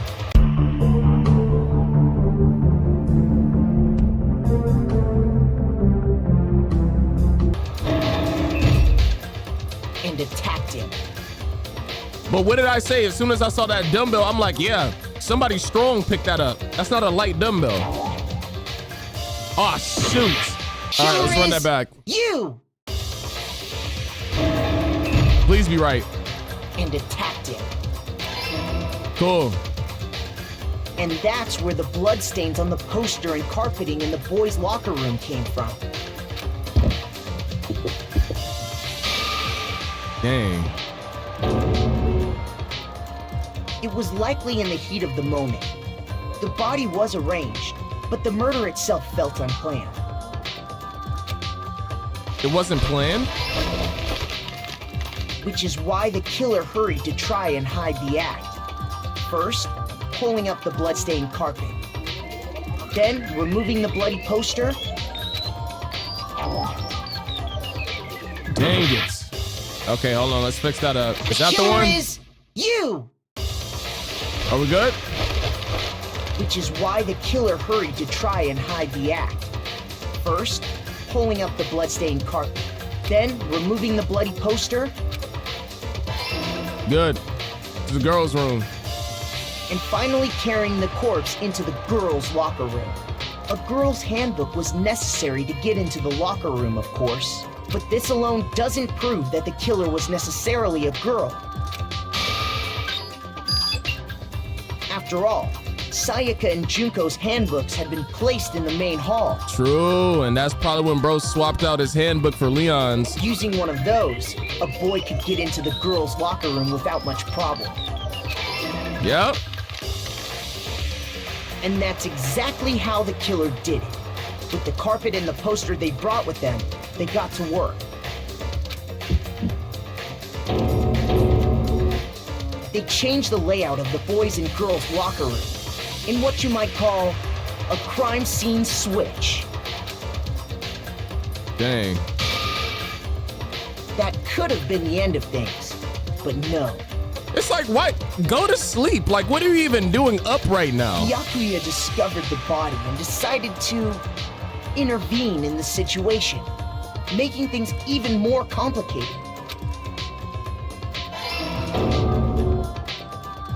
So, after stumbling on the crime scene...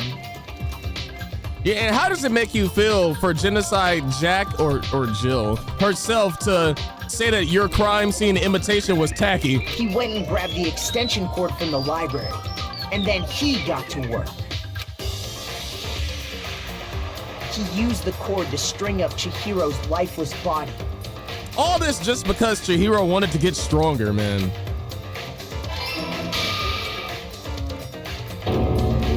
Then, using the victim's own blood, he left a grisly message there at the scene of the crime. He wanted to create the illusion that Genocide Jack was responsible for the slaughter. And what if he got caught doing that? Did you even... Around the same time that Byakuya was putting together this facade, Byakuya is about to give me a headache, bro. The killer, having already disposed of Chihiro's bag and other belongings, arrived at the sauna. There, they planned to destroy the last piece of evidence, Chihiro's handbook.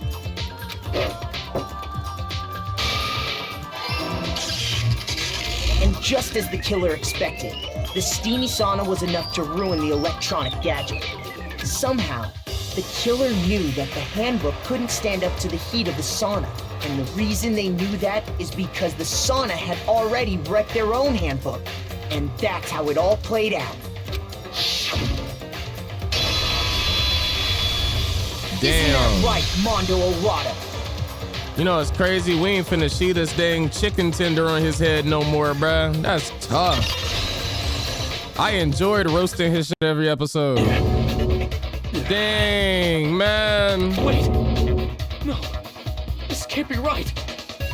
I seen comments that said that hairstyle is like actually a thing in like, you know, the biker gangs and stuff, you know, like out there actually do that. So that's interesting. And like the longer your hair is, like the further like that yam sticks off the top of your head, it like goes to show you're really about that life, which is just wild. Where's your evidence?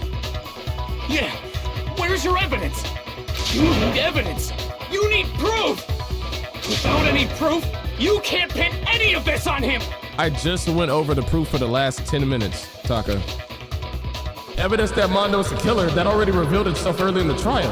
All I have to do is check that one item of his and everything will become clear. Okay, we'll be right back after this tutorial.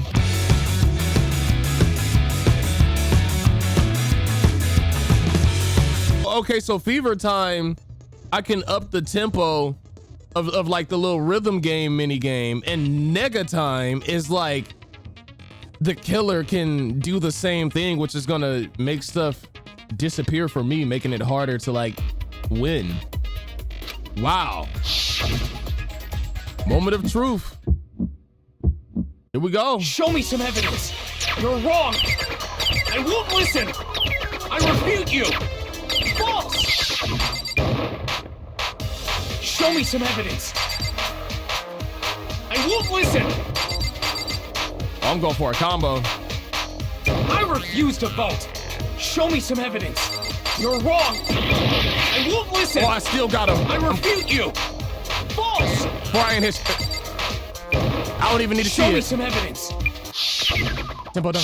I won't listen. You're corrupt. I refuse to vote. I refute you. False. You're corrupt. Show me some evidence. I won't listen. Man, I'm about to lose. Show me some evidence. You're wrong. I won't listen. Show me some evidence. This should prove it. I almost lost that. Golly. If my thinking so far is right, Mondo must have replaced his broken handbook with Leon's. So let's see it. In which case, we can just check each of our handbooks right now. Once we do that, we'll... We don't gotta do that. Ah, he gave up. Huh? Yeah. I did it. I killed him.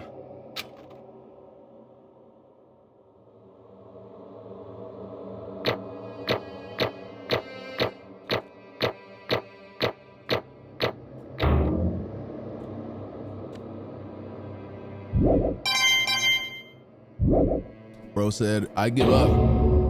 Bro, what are you saying? No. I got no choice, man. After hearing all that, I gotta just give up. Go ahead, Monokuma. Get it over with. Wow. Ask for the goddamn verdict. Roger that. Wait! Hold on! No waiting! No holding on! Time for the moment we've all been waiting for! Grab your lever and give it a yank! Who will you elect as the Blackened this time around? Wow. Will you make the right choice or the dreadfully wrong one? He ended up just owning up to it. What's it gonna be? What's it gonna be? I mean, he was backed into a corner, but I at least respected a little bit. Wow.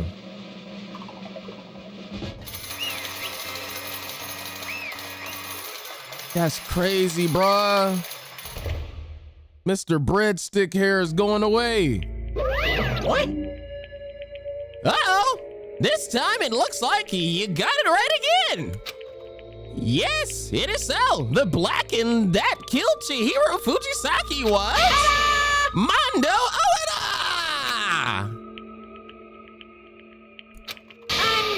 In case you were wondering, the vote was not unanimous. Kiyotaka chose the wrong answer. If you would have got us killed, I would have killed you before Monokuma did it. You're treading very close to the danger zone, Mr. Ishimaru. You need to be more careful. I refuse to believe it. There's no way he would kill someone. Sorry. What is this? Bro, out of his own mouth, he told you he did it and you still chose the wrong answer. Bro, what if we would have got penalized? Why? Why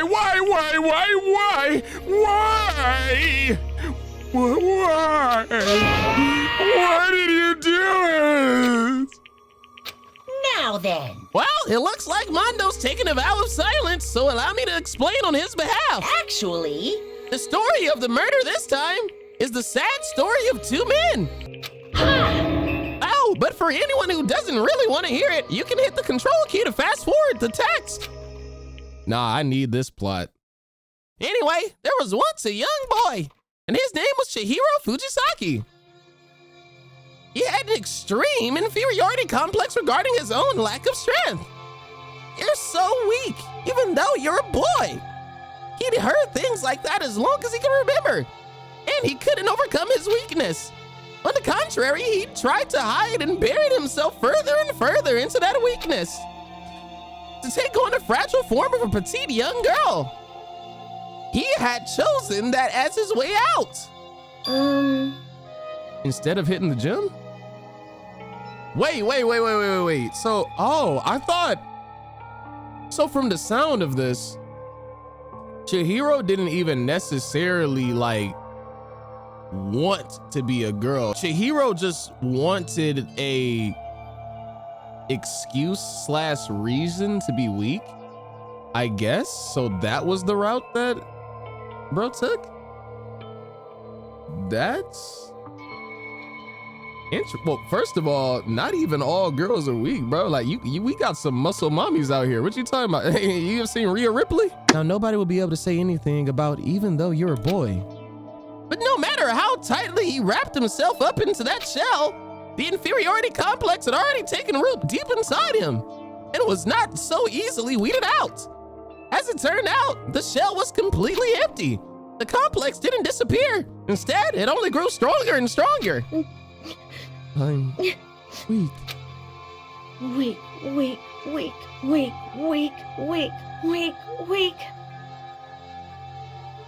Dang, man.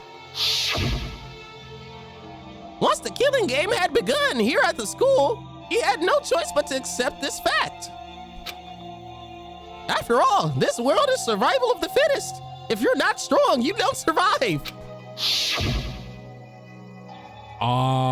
In the secret. And then the lovely and hateful Monokuma announced the revealing of the embarrassing secrets. Which of course included Chihiro's embarrassing secret, which I was more than willing to divulge. Bro, you're a jerk. Even though he dresses up like a girl, Chihiro is actually a boy. Hey, And that was something Chihiro couldn't let anyone find out, no matter what the cost. If that was revealed, it would have been the end. The hardened shell would crack and the armor would fall away. Without a doubt, those around him would torture him more than ever before. I mean, this doesn't even really seem like that type of group, though. Like, nobody here seemed like they would just be toxic to him.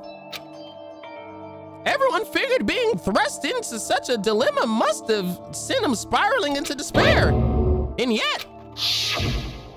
I'm sorry. I don't really want to talk about it right now. But I also don't want to leave things the way that they are. So maybe I can talk about it later. Ah, Chihiro was working to get stronger. And then, if I understand this right, Chihiro's plan was most likely to, you know, just start dressing as a guy and then show up and be like, yeah, guys, I actually wasn't a girl. I think that's what Chihiro's plan was. After I try my best to become stronger, then I can tell everyone, ah, dude. Annoyingly, he used the threat of discovery to motivate himself to become stronger. that's right. Now's my chance. I want to change. I'm going to get stronger and accept who I am. Strong enough so that when someone says, even though you're a boy, it'll be okay. I'll get better. With that thought at the front of his mind, he resolved to take immediate action. And so, that day he made the commitment to begin exercising. He was prepared to retrain his mind and body. But sadly, that would be the first and only chance he would get at it. Hey, When he first started exercising, he thought it would be good to ask for someone's help. But he wanted to tell that person his secret first, and then ask him to help him from there. And then the person he went to... Yeah, that's right. It was me. Literally the worst possible option. Yeah, you gotta be careful who you end up like opening up to. I mean, low-key, Makoto is like a little weak dude too. So like y'all could have worked out together. You low-key should have told Makoto. Yep, it sure was. The biker gang fella had been painfully clear about how important his manly promises were. So Chihiro probably figured that even if he confided in Mondo, his honor would keep him, his honor would make him keep the secret. Plus, Mr. Macho Mondo was the very symbol of a strong man that Chihiro had always aspired to be. Maybe talking to Mondo about it will help give me some courage. So he went and asked Mondo to help him become strong. Why was that one written in third person? It said Chihiro speaking. That was his aspiration. And he thought that only with Mondo's support would he ever be able to come close to that. Correct. So then that must be why Mondo did what he did, to keep his promise that he made to Chihiro. Huh? Did what he did? You mean that's why Mondo carried Chihiro from the boys' locker room to the girls' locker room? For the secrets. Indeed. Yes, that's exactly what I mean.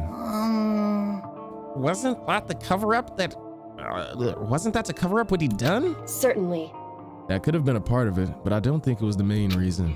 The real purpose was to keep the promise between men he'd made with Chihiro. But how does moving the body keep his secret?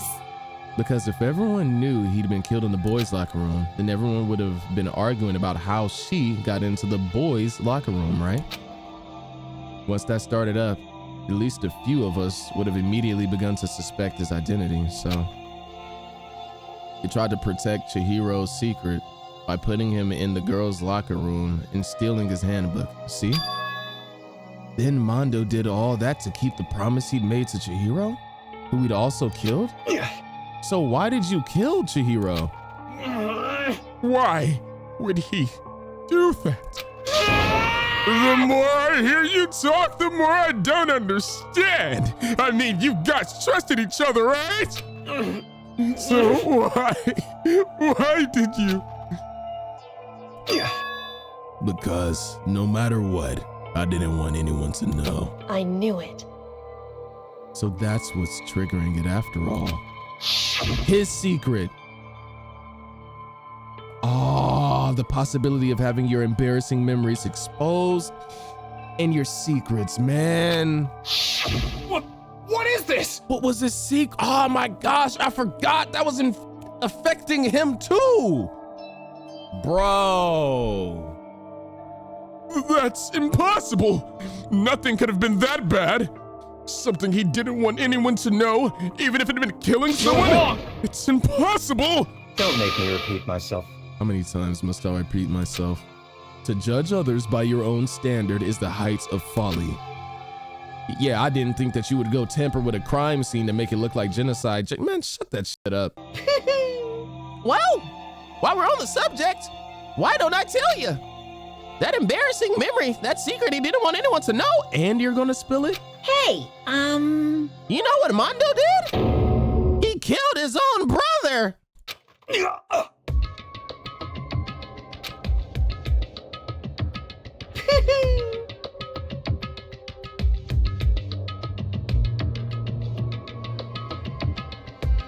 You are so messy. You know that? You know that? You are so freaking messy. I'm about to poke you in your good eye. Mondo, the ultimate biker gang leader, makes all the hoodlums and riffraff across the country tremble. But the only reason he had the chance to join the gang in the first place was because of a certain someone. Mondo's older brother's name was Daya Owada. Wow, Mondo had nothing but respect for him. It was because of Daya that Mondo ever got on a motorcycle. Mondo's brother was his only family growing up. He was the only one that Mondo could trust or respect. He wanted to measure up to his big brother, so he imitated him in everything he did. Mondo was the epitome of the starry-eyed kid brother.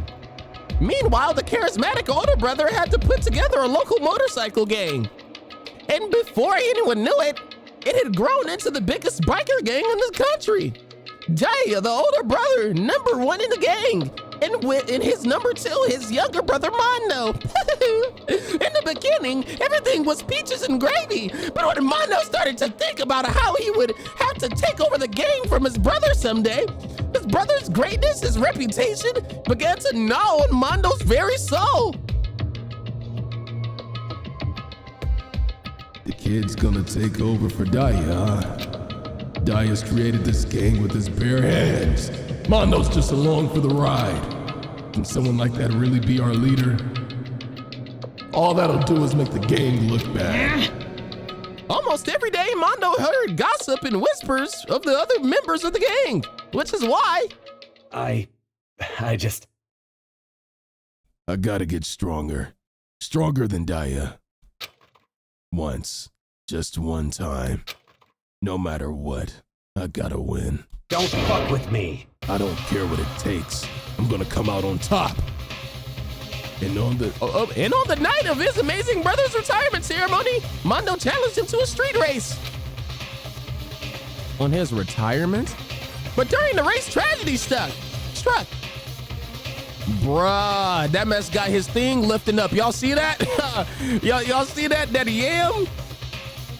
The kid brother pushed ahead with reckless abandon, eager for victory, and dashed into oncoming traffic. But suddenly...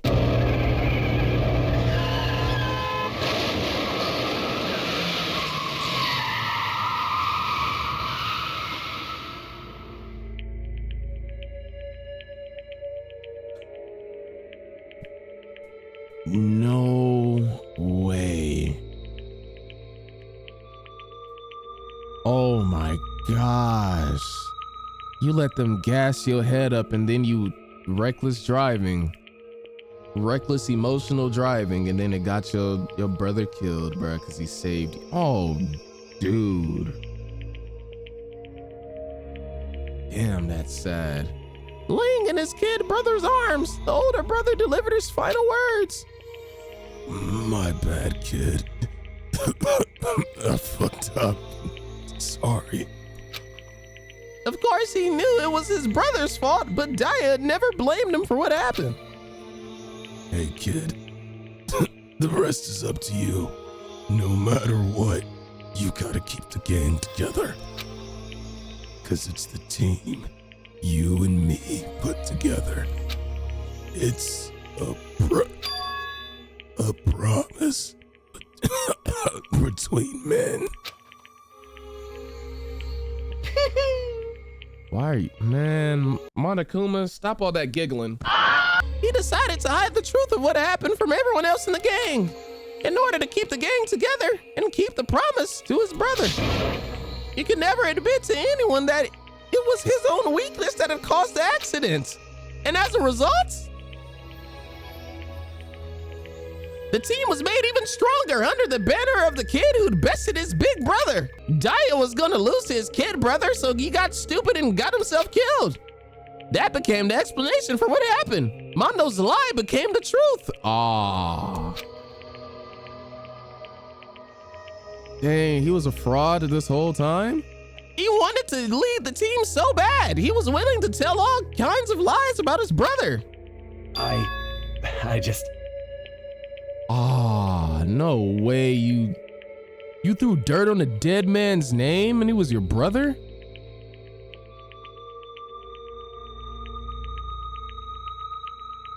I'm strong. Strong, strong, strong, strong, strong, strong. And yet, as soon as our killing game began, he realized no matter how tough he pretended to be, he was just another weakling that could die in an instant. And then the hateful Monokuma announced the revealing of the embarrassing secrets. At that point, it was clear I would have no problem shedding light on his secret. Mondo killed his own older brother. No matter what, I couldn't let the other gang members find out. If that happened, everything would have been ruined. Everything me and my brother had worked to create would have been destroyed. His death, all the guilt I'd been carrying around, it all would have been for nothing. So that's why Mondo.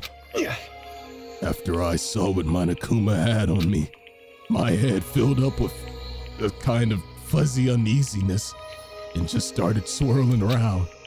I'd never felt anything like it before. I didn't know what to do about it.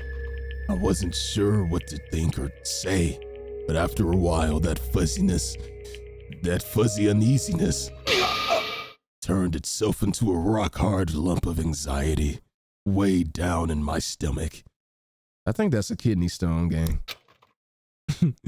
And it was right around then that Chihiro asked me to start working out with him. And right there, he told me a secret. Seriously? Jesus. I'm sorry. Yeah, I'm sorry I lied to you. But why? Why now? Why are you telling me this all of a sudden? Huh? 'Cause I mean, you've kept that secret all this time, right? If anyone find out, you would... But... You're right, but... I want to change. So in the end, Chihiro was stronger than you.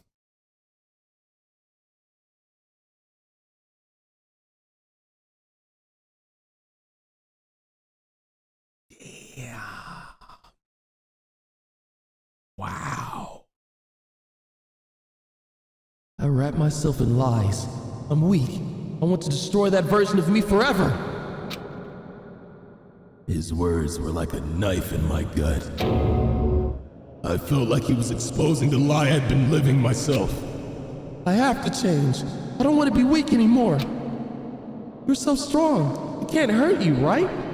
Mondo, this could have been a bonding experience for the two of you. Y'all could have been the best of buds and bros. But in the end, you chose to let that weakness on the inside of you define you.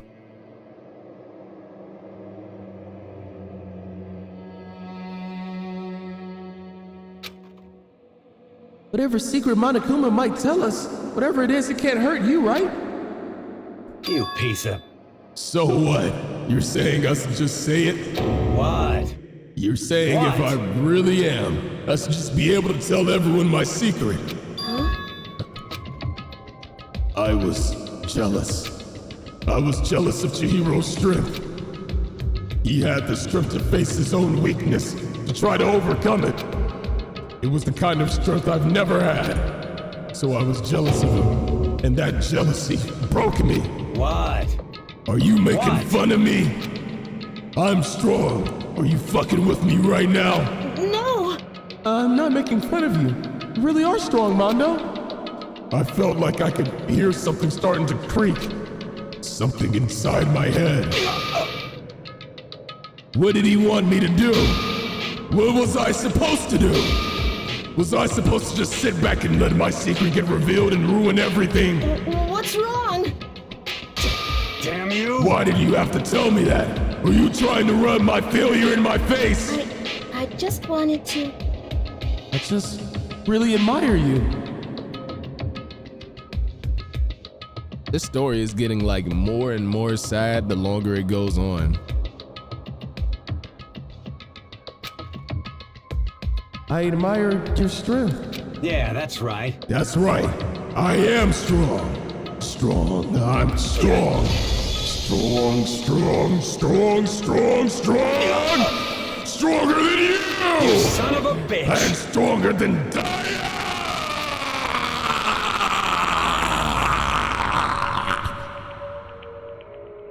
I'll be an extra. I don't remember anything after that. So you let your insecurities and thoughts about yourself deep down murder an innocent person who was confiding in you and trusting in you to help them grow.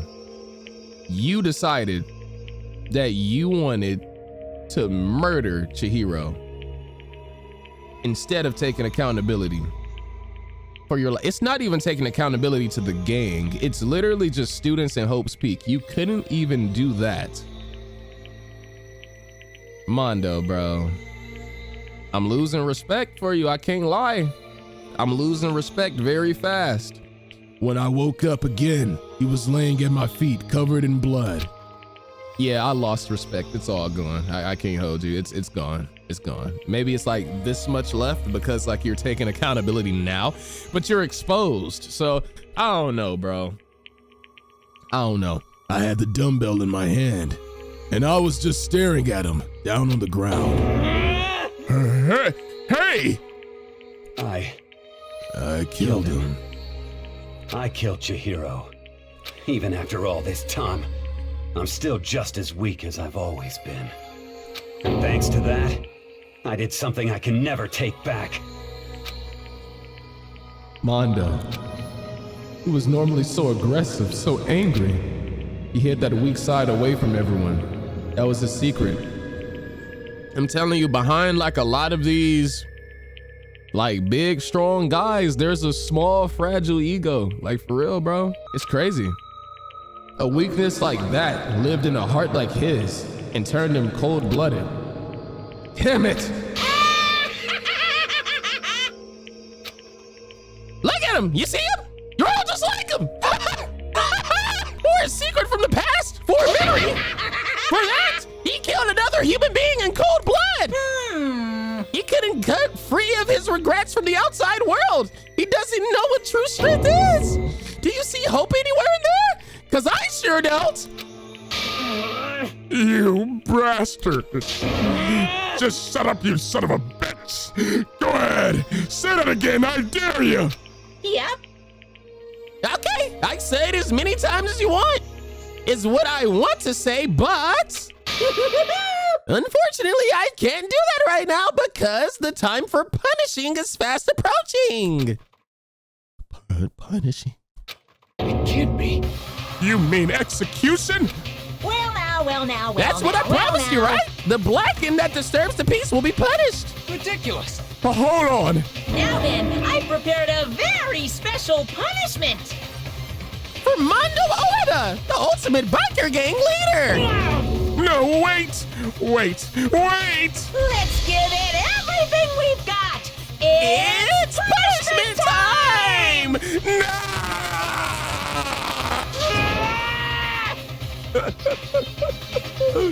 I said wait! Sorry, man. I couldn't keep the promise we made. From one man to another. Dang, man. Okay.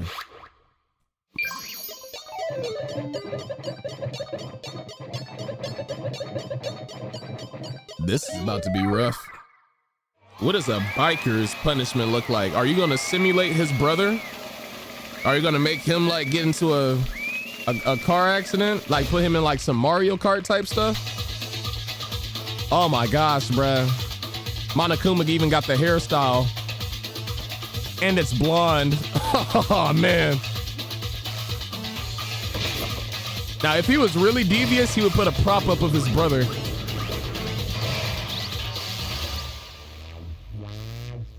The cage of death. Bro, his hand looks like a dick. Y'all saw that Monokuma hand? Oh, I know he's finna get so dizzy.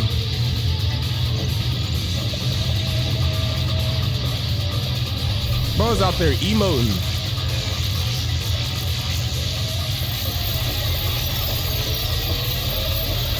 Okay, this is brutal, actually. Yeah, when I saw the way that the speed kept going. How do you even spin that fast as a human, bro? Where did he go?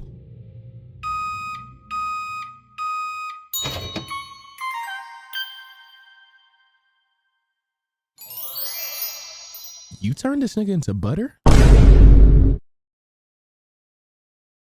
Wait a minute. Wait a minute. You turned him into some Lando Lakes? Monokuma?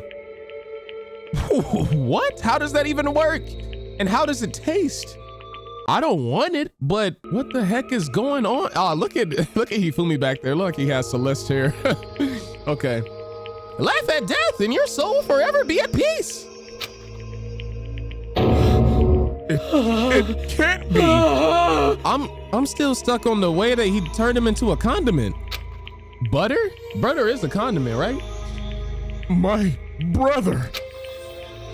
Another murder and another execution. I want to feel free again. Everyone's lives are taken so lightly here. I feel like I might be going mad. Maybe I'll just let it happen.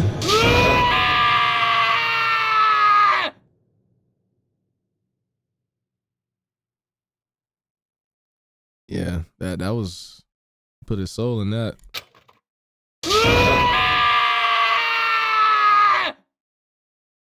That too. As Taka's sad screams invaded our skulls, we were each forced to realize once again, but of course he had to. Okay, Byakuya, you're really starting to piss me off because like you don't think, we're gonna have to address him really soon for that weird stuff that he pulled. And then you over here being insensitive on top of it, gang. You're a weirdo. You're a weirdo, bro. What a disappointment. This is the end of the game. Byakuya? What is this? You're completely insane. You know that? A game? One of our friends is dead. Do you realize that? Naturally. Of course I do. Because this game is life or death. Hey.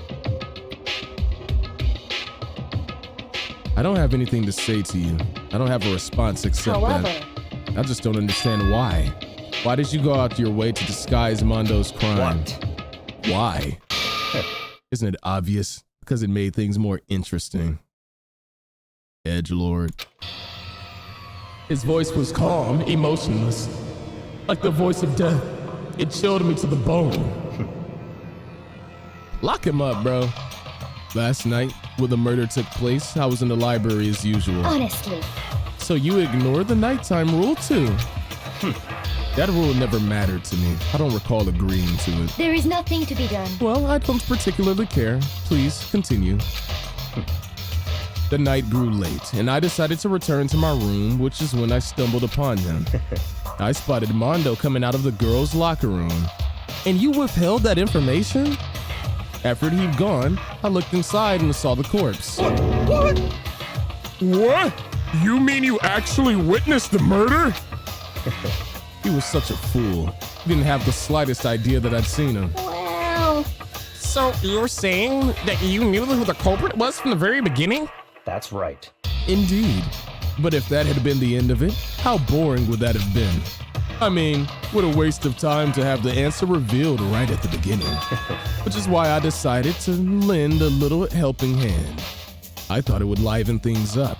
Are you the mastermind, Byakuya, at this point? Because there's no other logical reason for this. You just extended this chapter, bro. You added like at least 2 or 3 hours of playtime onto this chapter because of your stupidity. You did all that to liven things up. I see. He's really starting to actually irritate me, dog. So after hearing about Genocide Jack from Toko, you decided to use that to create the fake murder scene? But damn, man. If we hadn't figured out who'd really done it, you would have been dead too, right? Well, obviously, I would have revealed the truth before it reached that point. Of course. Byakuya turned and looked me in the eye. I could feel his sharp eyes piercing into me. Brother, is he trying to press me? Thanks to a certain remarkable someone, it never did, and I was able to perform an interesting experiment. Once I do decide to become blackened, I now know who I have to watch out for. Hey guys, so if Makoto dies, we know who did it. Just throwing that out there, right? We do know. But that means he respects me though. What? Or fears me. One of the two. So that was your reason. Are you satisfied? Indeed. Yes, we're done listening to your story. Moving on. Hey. There's something I'd like to ask Monokuma. What's this? Oh, I'm up next. You like to perform these elaborate executions each time, correct? My question is why? Do you like them? But you know, this punishment, this despair, it's not just for you. All this punishment, all this despair is my gift to mankind itself. You're over-exaggerating. I am not over-exaggerating. These punishments are meant to transform all hope into despair. Damn. What do you mean? Mean? Mean? Mean? What the hell? Mean. Good grief! I don't understand why you have to pick apart every little stupid thing. Whatever, doesn't matter. In the end, I'm going to stand alone as the victor, and then everything will be revealed to me. Ooh, how exciting! The noble son of the noble family! Truly, you understand me. I think this is the start of a terrifying friendship. That's enough. Shut up. I would never stoop to the level of a childish criminal like you. Let me just say this. After I have achieved complete victory, you're up next. I'm going to find you and kill you. Understand? In the name of my family. For which victory is a foregone conclusion. You're getting all riled up. Oh, so cool! It's like you're the main character of a video game or something. No trash mob for you. I swear, whatever it takes, I will kill you. Tipper! Sounds like someone needs a nap.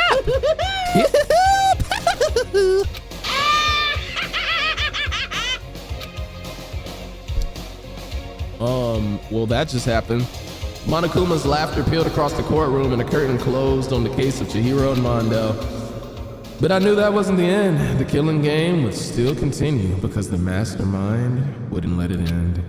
For those of us who were still alive, our worst fear and despair kept on multiplying. It was the kind of despair that felt like a blind puppy in hell and more of a future than oh man. It was the kind of despair that felt like a blind puppy in hell had more of a future than us. All of our courage, our effort, our friendship, it felt like it amounted to nothing at all. It was the worst kind of despair.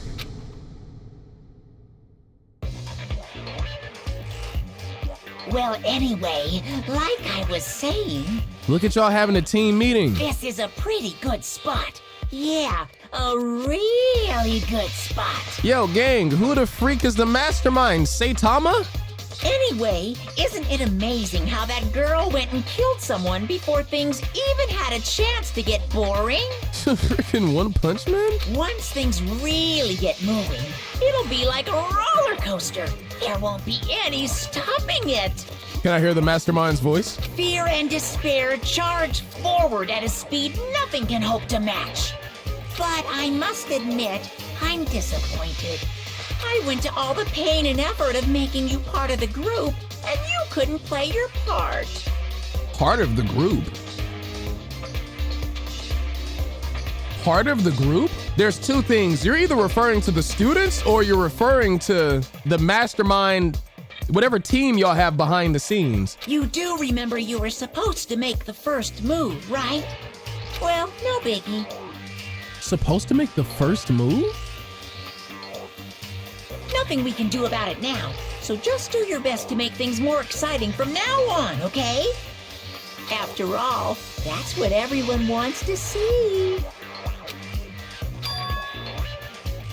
There's one thing I'd like to ask you. As long as you don't want to know my measurements, fire away. Measurements? Who is it? The 16th high school student, I mean? Ooh. My, you really took me by surprise there.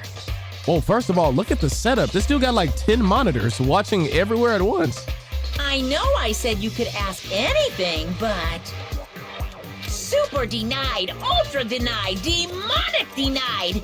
Because you see, that's my ace in the hole. The 16th student? And nobody'd be dumb enough to reveal that, right? No matter how close they were to their friends. First of all, sixth? Nobody would be dumb enough to reveal that, right? No matter how close they were to their friends. My gosh. Okay, so there's a few ways this could go. Maybe in the future, we've already met the 16th student. Maybe in the future, the 16th student will join us, and then I'll have to keep this in mind. Or we've already met the 16th student, and they're still like with us right now. Or the 16th student has just been like stalking us around. How would they do that? Probably just in here in the red room that's blocked off because it's Monokuma's specific secret headquarters. I want to break in there. What would be the most likely outcome? I'd say somebody among us. Nah, bro, it's either we haven't met them or Byakuya is like this person that's going and meeting up with Monokuma. Because he's the only one that's like kind of with the program. But then again, wouldn't he try to hide it more? No, Monokuma, he was talking about killing Monokuma. Bro, I don't know what to think.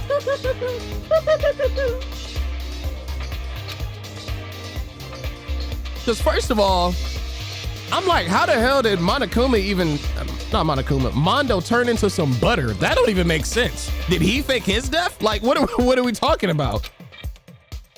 I don't think that happened, but this dude literally got turned into some butter. Like, where do they do that at? Who all died? Chihiro, Leon, almost said Kuwabara, Mondo, Junko. Oh, the crazy diamond. Ah, the jacket. That's actually kind of fire. Save that data, bro.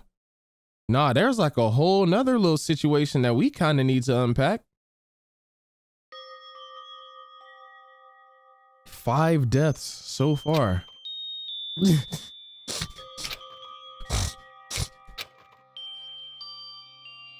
I know I shouldn't cry. I think this is a moment of privacy that we should let her have. I don't think that I should be seeing this. But what is going on? I can't take it anymore. Getting out of here anytime soon. It's impossible. I can't let myself think about how much I want to get out of here. If I keep thinking like that, I might decide to. Delete yourself? Whoa. Self-deletion is a possibility? Donuts. I need to eat some donuts. That'll cheer me up. You over here talking about committing, and you think donuts is some Krispy Kreme is gonna fix it? Glazed donuts, twisty donuts, jelly donuts, cream-filled donuts, donut holes, malasadas. You know what this reminds me of? That dispatch clip? Vizzy. Looking back, I'm gonna be real. If I was Robert, I would have went Blonde Blazer. That's the route I would have took. Like looking back at that, there was a lot of red flags with Vizzy. I just didn't want to like lose hope with her, you know? But Blonde Blazer, hey, hear me out, bro. Okay. Oh, God of Donuts, I'm praying for a wonderful encounter. You need to clean your room. I'm sorry. Please forgive me for breaking the nighttime rule. But right now, for me, donuts are absolutely necessary. Midnight? You went out and snuck and got donuts? I thought it was, bro, I thought the dining hall was locked. What am I hearing? R2-D2, bro? Huh? What's that sound? It sounds like it's coming from the bathhouse. But I'm super scared, but is someone there?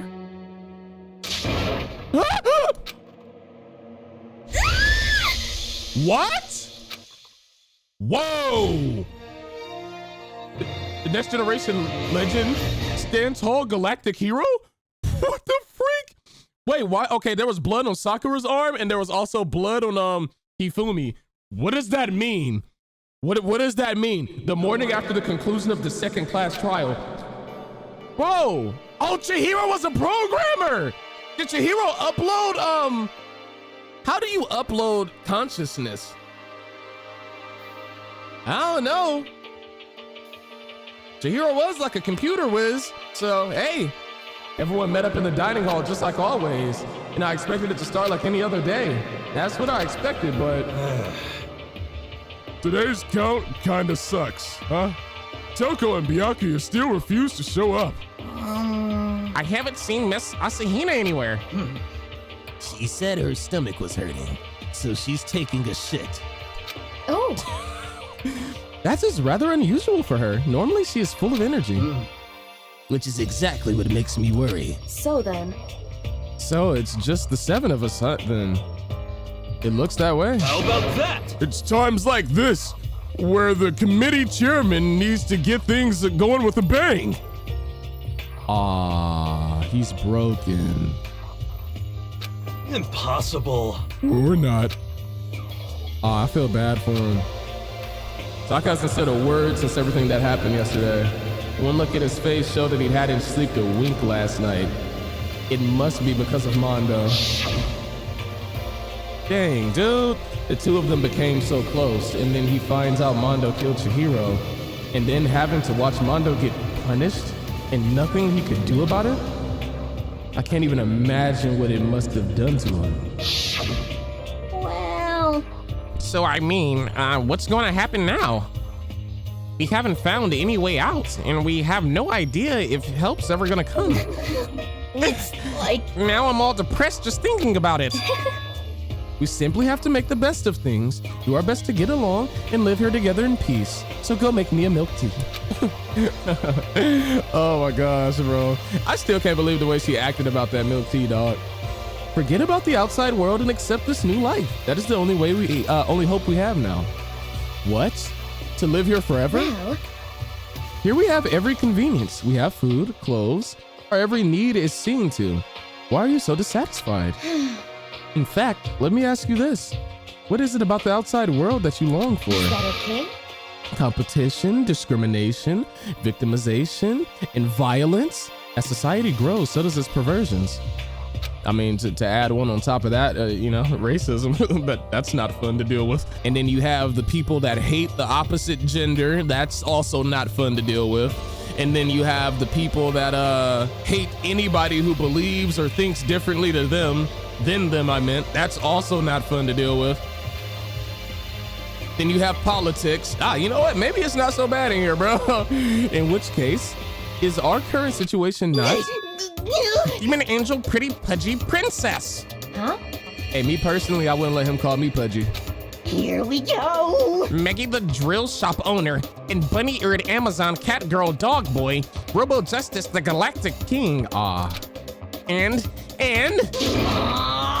what I mean is there's no 2D here. There is nothing to be done. The mastermind puts such base desire to their advantage, bending you to their will. You know? Okay, well, anyway, since Tako's like catatonic, as the oldest one here, I'm officially stepping up to take the lead. So, you're an idiot. So, we're all gonna work together and spend the rest of the day searching the school. Searching? I'm right? Well, I mean, since the class trial is over and all. Perhaps there should be new places for us to investigate. Yeah, that's the ticket. Maybe we'll find some kind of clue this time. Well Then once we're done eating, let us split up and begin looking around. Do you have any problem with that, Celeste? There may well be a discovery waiting for us, which may further enrich our life here. No, the point is to look for clues. And just as we were starting to come together, she barged in and ruined the conversation. You called for me, so I appeared. You called for me, so I appear. Genocide? What? Nobody called for you. What the? How come it's Genocide Jill and not Toko? Yes! God, this place is just amazing. Finally, a place I can just be my murderous self. Like I said, oddly enough, I do like this version of her better. She's like less annoying, which is why I've decided to stop holding back and spread my wings. No more hiding in a cave for me. Plus, I have another battle to fight. The whole killer with the split personality thing is so overdone. I gotta destroy that stereotype. I'll fight all day and all night to murder those totally slanderous cliches. But you are a killer with a split personality.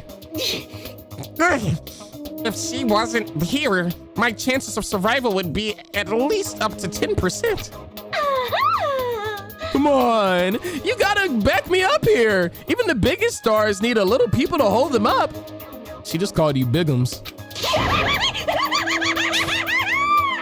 Well, whatever else we do today, first we should eat. We can't do anything on an empty stomach. You're right. Let's hurry up and eat so we can all start our investigation. Is it really that funny, sis? So we were forced to eat breakfast with a murderer after our much needed but very annoying meal. We set to work looking around the school. Okay, and we have reached a stopping point. Nice. Very, very good chapter. I'm not gonna lie. I'm excited to see what they're cooking up in the next one. We are going to overwrite that save and return to main menu. Hey, just to be safe, let me double check. Okay, chapter 3, school life daily. Okay, we good. All right, y'all. The game's getting good. That was a very deep, heavy chapter in some parts. It was really sad. But hey, man, I'm enjoying the game so far. I'm excited to see where the story goes from this point. I need to see what the heck is going on with Chihiro. Like, knowing what Chihiro is capable of, it makes me think like maybe a program was set up to be like, hey, if I die, but nah, hey, if I die, if you hear this message, I'm here to assist you along with all the solving the killings. I can unlock the school at will. like just some stuff like that. But I don't know, man. I'm gonna catch y'all in the next one. Let me know y'all's thoughts. If you're new here, feel free to subscribe, like the video if you enjoyed. I appreciate your time. Make sure to take care of yourselves, and I will indeed catch y'all the next time, bros and sisters. Peace.